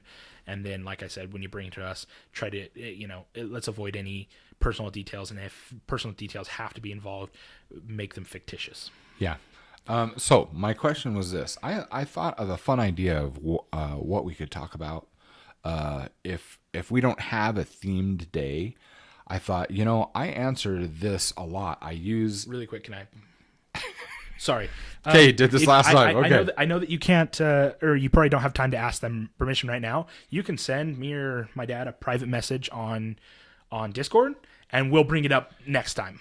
Yeah, we can do that list in the Discord, just so you know, under like I said, under you a can do discourse. private, or I was gonna say you could send a private message if you don't want everyone else, or you can send it in. Well, we set up... No. It's not in Jamie's stream. We have Life is Like a Fiction podcast. We actually have that in our Discord channel. Okay. And we have show announcements, which I made this morning because I thought we were gonna be late.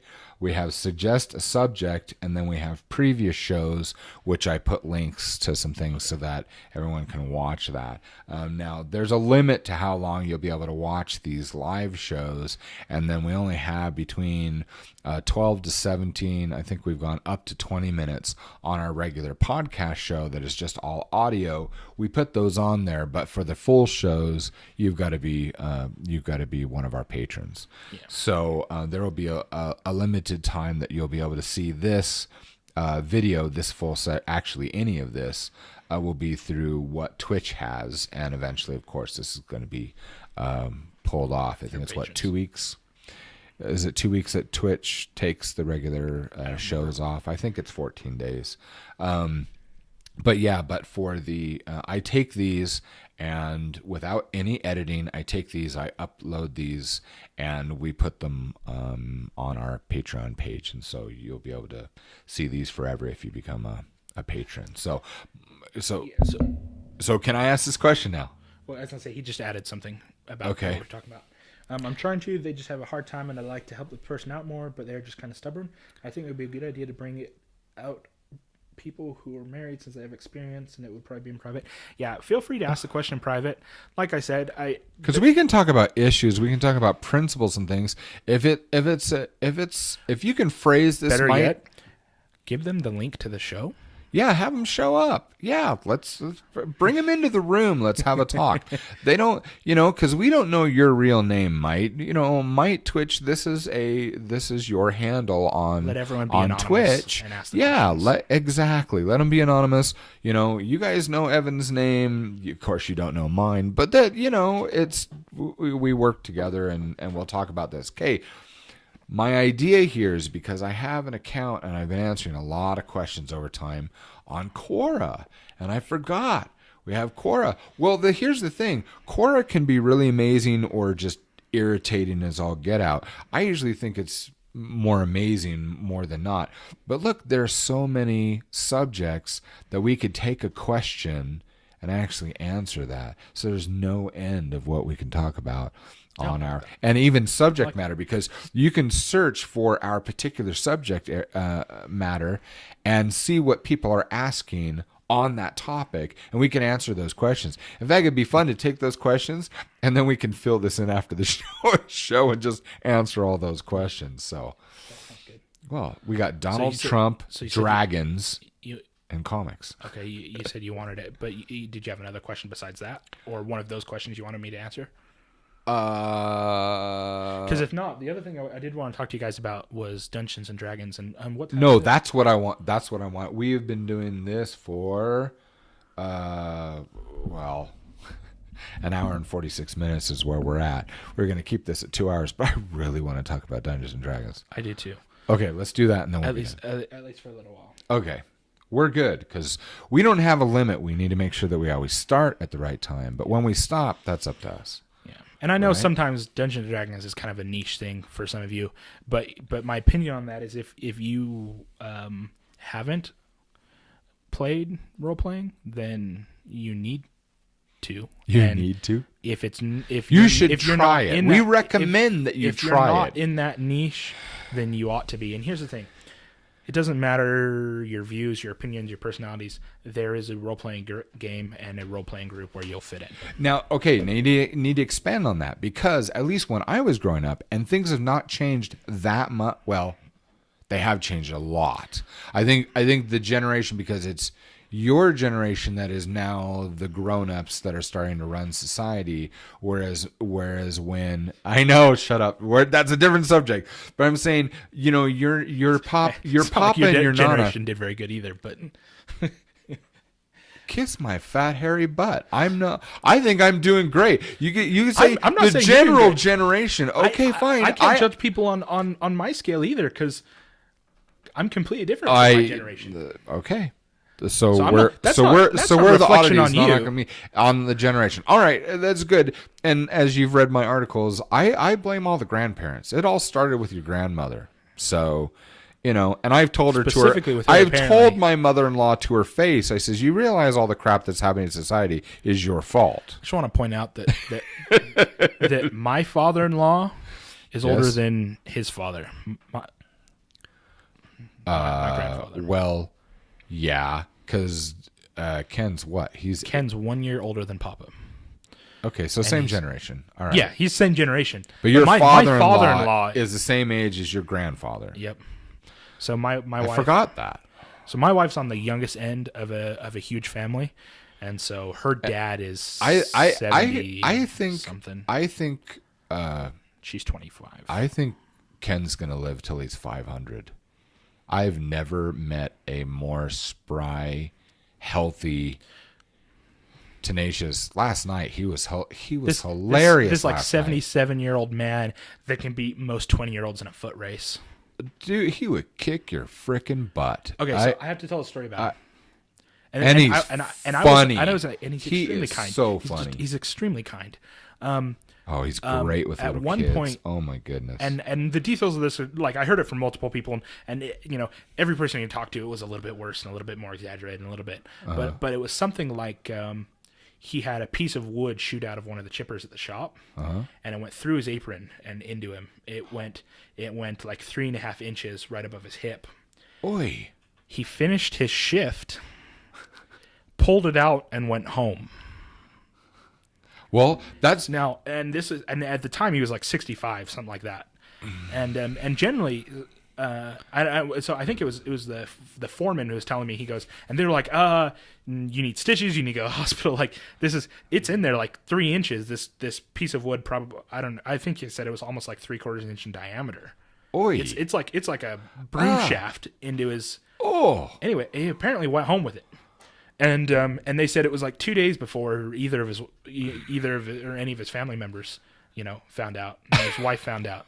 So that sounds like, because apparently he told the foreman, but he didn't tell any of his children. He didn't tell his wife at first. He was just like, That's like your grandfather. And that's like your grandfather. He's out back. He's chopping wood. I was there, so I'm sitting there. So he's got a wedge. He's chopping wood with the wood stove. He's chopping now. He's not. You're still talking about Ken? No, I'm talking about. Grandpa. Grandpa. So Mulimau, he's a Samoan, so he's from the islands in the Pacific Ocean. So he's not using the axe.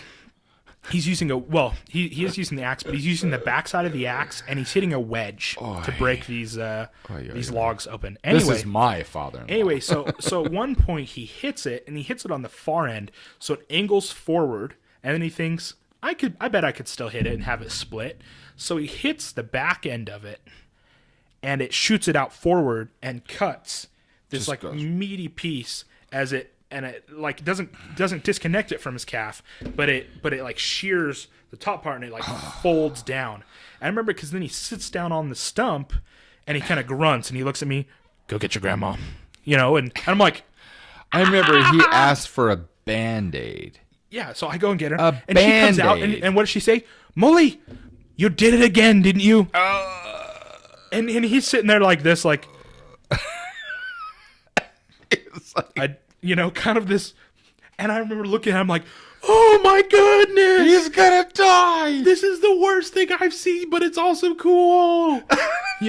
My grandfather is tough, which is an understatement. And the thing is, so then they get back from the hospital a little while later. They've attached it, they've kind of stitched it up, the whole thing, and he walks back there, and he starts going back to work, and he goes, okay, I'm gonna show you how to do it. I was like,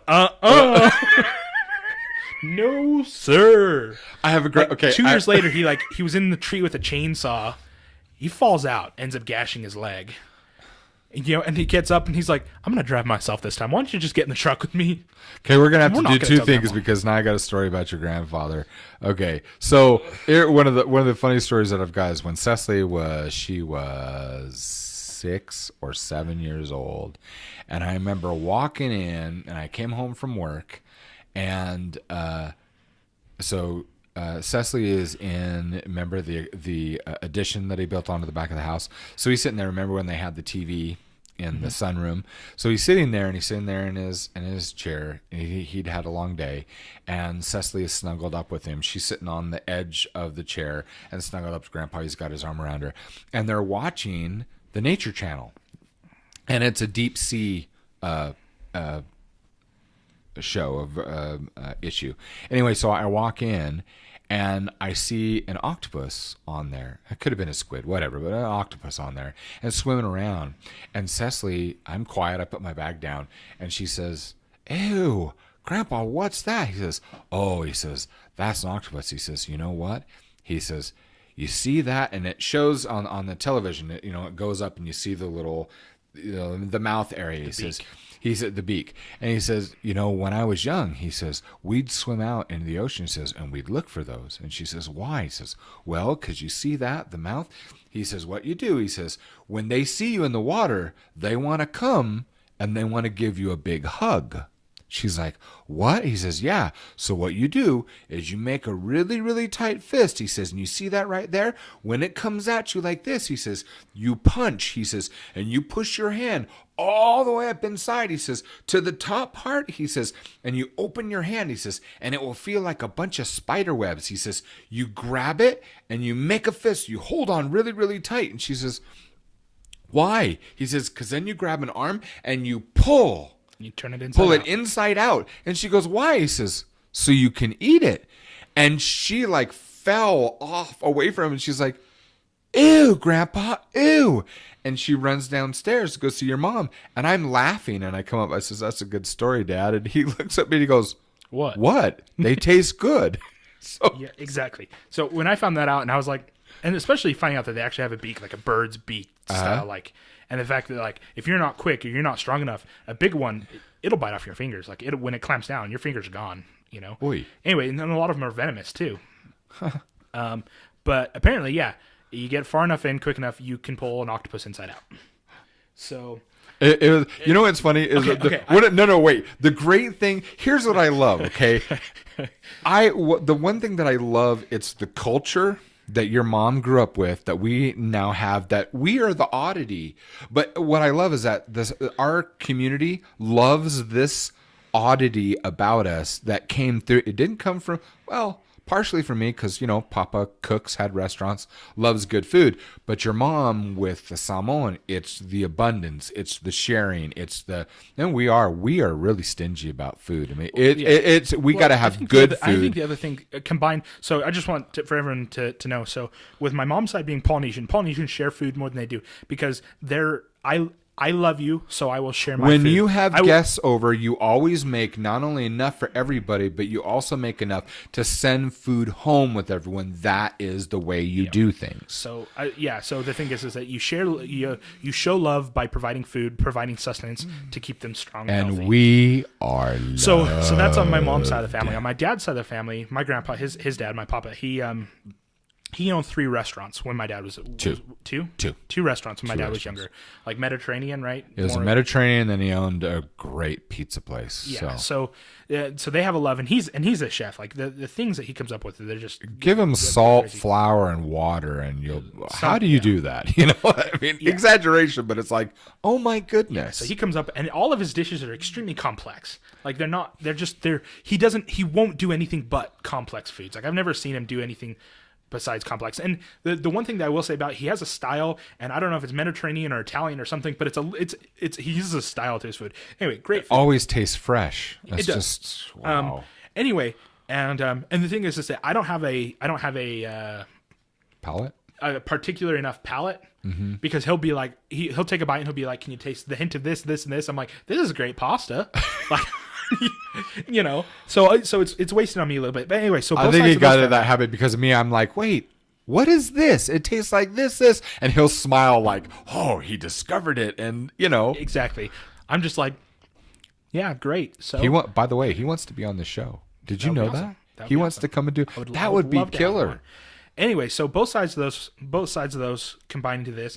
On top of the fact that there's a portion of our religion that the idea is that you feed your guests, you welcome them in, you know, it's part of it's not that it's a requirement, it's not that even it's a well known, but it's a symbolism of if you love God, feed his children kind of idea. So whenever we had people in the home, you know, my mom with the Polynesian, they did that out of a cultural thing, but on the religious side, it was like, if you've come into my home, let me feed you, let me take care of you, let me show you that I love you and I care about you by giving your body nourishment, kind of. And you're going to enjoy, here's the great thing about food, is that you're going to enjoy everything a lot more. Let's take it back, just a really quick thing from the Bible is, you know, before Jesus taught anybody, he fed everyone. Why? Because if your stomach's growling and you're just thinking, I'm so hungry, nobody's going to listen.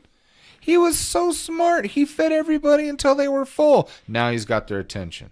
You know, just on a side simple note, but it also bridges the gap. Food doesn't have political opinions. It doesn't have gender. It doesn't have it's glue that binds people together. And the fun thing about our family that I love about our family is almost, I can't think of anyone who's not. we are all adventurous eaters.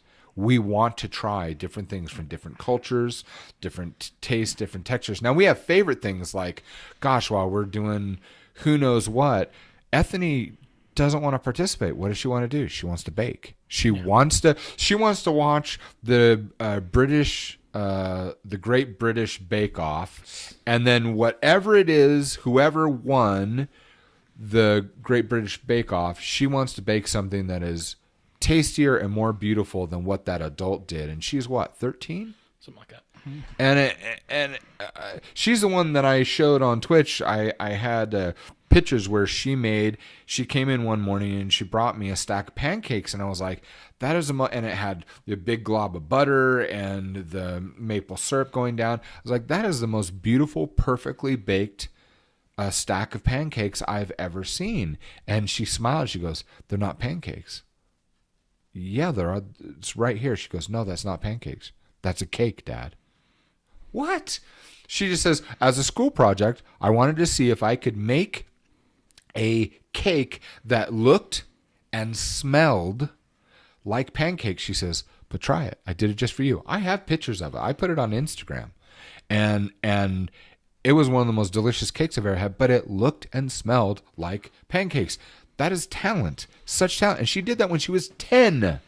See what I love and my wife, because me and my wife, we like we're to going try- off at squirrel. We're off on tangents again. Food's good. My wife, she kind of jokes about situations growing up. So her mom didn't have a whole lot of different recipes. One of her older brothers at one point told his mom, he said, you know, Mom, you'd make a great prison cook. You know, and anyway, and it They would never try to escape. So it kind of made me laugh because my mother-in-law is a wonderful lady. She's extremely kind. She's loving. She, you know, but and I wouldn't know this because, you know, it's not that I didn't grow up there, but apparently she didn't have a large variety in her dishes, and so it was kind of confusing to my wife when sometimes she'll be like, well, it's time to make dinner. You know, it's about dinner time. I'm like, okay, well, I'll make dinner, and I'll walk in the kitchen. I'll just put a couple ingredients on the counter, and be like, all right, so what can I do with these? What can I, you know? And she's like, don't you look at a recipe? Because what I'll do is then I'll have an idea for a piece of food, and I'll just look up a picture, and I'm like, I bet I could make that. I bet I know what it has in it. And obviously that's not something that I just innately had. It's experience of, oh, well, I had this really good food. Well, what are the ingredients in this? So as you kind of understand what goes into making what kind of foods, then you can kind of mix and match and kind of do your own thing. But I like it. Might try the Turkish dishes. Actually, I've been watching Turkish dishes I would like to try. I love Indian food. I don't know any food that I haven't enjoyed. The only thing that I know flat out I will not eat again if I have a choice is I will not eat poi. I just will not eat. See, so there's I will eat Elmer's glue first. There's some foods. Well, any 2-year-old would agree with you. Oh, Elmer's not glue, just Elmer's glue is great. Anyway, so that's a problem. If I say things. anything wrong here, it's just a door open to have you squirt me with a water gun. It's like, yeah, you walked into that one, Dad. Well, I do want some. In Discord, give me like 2 of your favorite Turkish recipes. You know, I'll make them for my wife. I'll do a video on my phone or something. Oh, and we gotta do the steaks and stuff. You know, just ideas, because I wanted to talk about ideas and stuff for shows. You know, what'd be fun is if we take this, if we get the computers and the setup, and then we should do this show live from your kitchen. Let's do some dishes. We'd set up the mic. We could set up. We need to get. Here's the thing, you guys. Let's get some people. Let's contribute because we need to buy some new mic stands. Yep, I will say this, Mike. You said 2 of your favorites. So here's the thing. We live in a farming community, and for me to get ingredients that are not like normal ingredients, normal ingredients for our area, I have to drive like 45 miles. Easily. And, it doesn't matter. I'm still go. Well, I'm just saying, I'm definitely willing to do that. Just if you're going to do 2 dishes, do like 2 of the simpler ones to start out, and then we'll move to a more complicated one afterwards. But yeah, I'm game. I'll do it. I'll do it tonight. Like I'm gonna cook for my wife later, so she doesn't have to. So I want steak. Well, I was gonna say the 2 foods that I have a hard time with, not because they of their taste. Well, one of them because the taste. You mean to eat or to make? Both? Okay. So, or well, rather to make. Okay. Or one of them. Okay, well, I'll explain. So the first one is pork. In general, I don't care for pork. I don't like the taste of pork. You like bacon though. You know, I like bacon. I like Kahlua, like Kahlua pork. Kahlua pork? It's yeah. See, I like pork. I really like Kahlua. So when in the Samoa or the Polynesian when they cook it in the ground, it's Kahlua pork. Kahlua, is it? I'll have to look. Okay, you have to look that up. It's similar. It's like one letter different than Kahlua. I know I'm saying it wrong. It might be the method that they're cooking it by. But it's the cooked in the ground. Like I like that kind of pork. But generally speaking, I'm not a big fan. I don't like pork chops that much. I just don't. I don't care for ham. Always dry and weird. That's the least thing. It's something I don't really care for. I'm more than willing to try to cook it. But I'm one of those people. You take a spiral ham, you put it in the crock pot, leave it there for 6 hours. When I come home, I'll just eat until I fall asleep. See, and I just don't care for that most of the time. So yeah, I get that. But then the other thing is, I really like a lot of different seafoods. My problem is that I can't cook them well. So I have this paranoia of eating undercooked food, and so like my chicken generally is a little bit more dry, or my steaks are a little, and it's less with steaks, you know, now, but specifically like seafood, I generally overcook stuff because undercooked food really grosses me out. And the thing is there's this perfect balance. Once it's cooked, it's good. Right. But I don't have enough experience to exactly know what that is all well, the time. It's like with different. So I tend to overcook things a little bit, especially with seafood. And seafood overcooked is.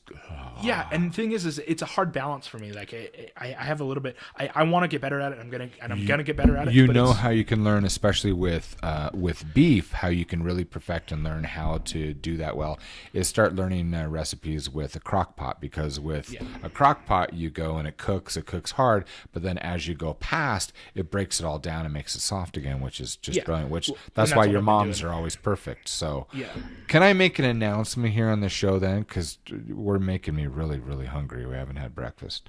I wanna tell you, because you're so good and you remember things when everyone else forgets. I want to tell you what I want for my birthday this year. Okay. Food. You know how we always we always get a meal. Whatever we want, we get the meal that we want. I thought you wanted me to cook those again. I just changed my mind. Okay. Because you brought something up. It's something that I've never had, that I think you've had when you went on either on your honeymoon or one on these trips to Oregon. Okay. I want a clam bake. I want to go to one of those restaurants where they literally have the crab and the potatoes and the everything, and they cooked and they literally just dump it on your table where you can all eat. And you know what I'm talking about? I know it's mainly from Maine. I know they usually do it in Maine. They do it on the East Coast, and we're closer to the West Coast. But Sam's Club actually sold. Because I think lobster's gross, and crab is gross. If it's cooked well, I love it. Anyway, but they sold boxes for like $50-$60. It's literally clam bake in a box. They were so literally. I saw them and I said, we didn't have enough. I just have to wait 2 days for payday. I came back 2 days later and I asked the guy, and he says, "Are you kidding me?" As soon as the people came in, the regular, because we have the business account, we can go in the morning. So as soon as the regular. They're just gone. Yep. I was like, "You ordering any more?" "Yeah, but they are actually all sold." I was like, "Come on!" Yep. So they also have like sushi grade fish, like fish you can eat raw, that comes in to Costco that you can buy. But it goes in the morning super quick, so you have to come in and get the fish. Dang. So like if you want to do sushi at home, you want raw fish, we can sell you sushi grade fish right away. Well, that was a neat thing with sushi with your Uncle Jordan when he managed the restaurant. He says, well, that's because the reason why he does so well with his 3 restaurants is he got show up in the morning to buy all the fresh. No. It's because one of his best friends has a freight business, and he literally brings in an airplane once or twice a day, flies into Utah with fresh fish. Literally, it's only 6 to 8 hours. It's, freshest thing in the state. It's not shipped by truck. See, I'm okay with, because they still have to freeze it. Yeah. And they freeze it on the ship. Like they catch it, they immediately freeze it. I'm hungry now. I am too. I'm pretty hungry. Okay, Dungeons and Dragons. Anyway, I want to do a clam bake, and if we can't do a clam bake, I want the steaks. So Can we next just do the podcast, steaks we'll just go and right the into clam Dungeons and bake? Dragons. But We, I don't see why not. I don't mind. See, I know what I want for my No. birthday. what do you want for your birthday? I just want to sit on the back porch with A cigar. cigar and bourbon, and just like with you and maybe some of the other guys. I mean, you guys are all invited. You're all invited. You only have to fly to America. I still have this hard issue looking because when I say you guys, I look towards the chat, which is right here. I've got you right here and the camera right there, so I'll be like, yeah, you guys are invited, but the camera's right there, and I just. Anyway, yeah, you guys come smoke a cigar and drink, Oh drink my bourbon. goodness! Oh my So- goodness! Yeah, he. You brought up last night with Mom with talking to the guys on Twitch saying who is it that said, "Hey, we want to come to America," and Evan says we have a couch. She brought it up to Mom. She's like, that sounds scary. We're like, no, we like these guys. It would be fun. So. Well, there's our podcast for the day, guys. Dang, we're not going to do the D&D. I wanted to do Dungeons and Dragons. Just a little snippet here. So, I'm about at my end. alrighty. Well, thank you so much for showing up, everybody, and we're very grateful that you're all here, and hope you enjoyed that. Again, we're letting you know.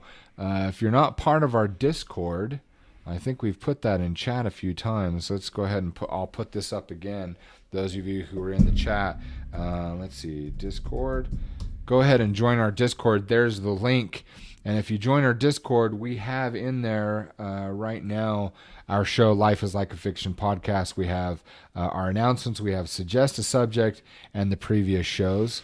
I'd like to thank all of you who are our patrons on Patreon. And if you're not one of our patrons, please consider come to our Patreon page and see what it is that we're doing. It's based on our fictional world, Wanted Hero. We have fantasy books. We have comic books, posters, T-shirts, and we're revealing and sharing things that the public just doesn't get. We're going to build a community there that we would like to cater to, and so part of that is also this Life is Like a Fiction podcast and this live show, completely uncut and unedited. They're weekly for our patrons. So thank you, those who have supported us. We appreciate you. And we love you. So that is going to be it today for us on Life is Like a Fiction. I'm Jaime Buckley. And I'm Evan. And we will see you guys next week. Thank you. You guys have a great week and a great weekend.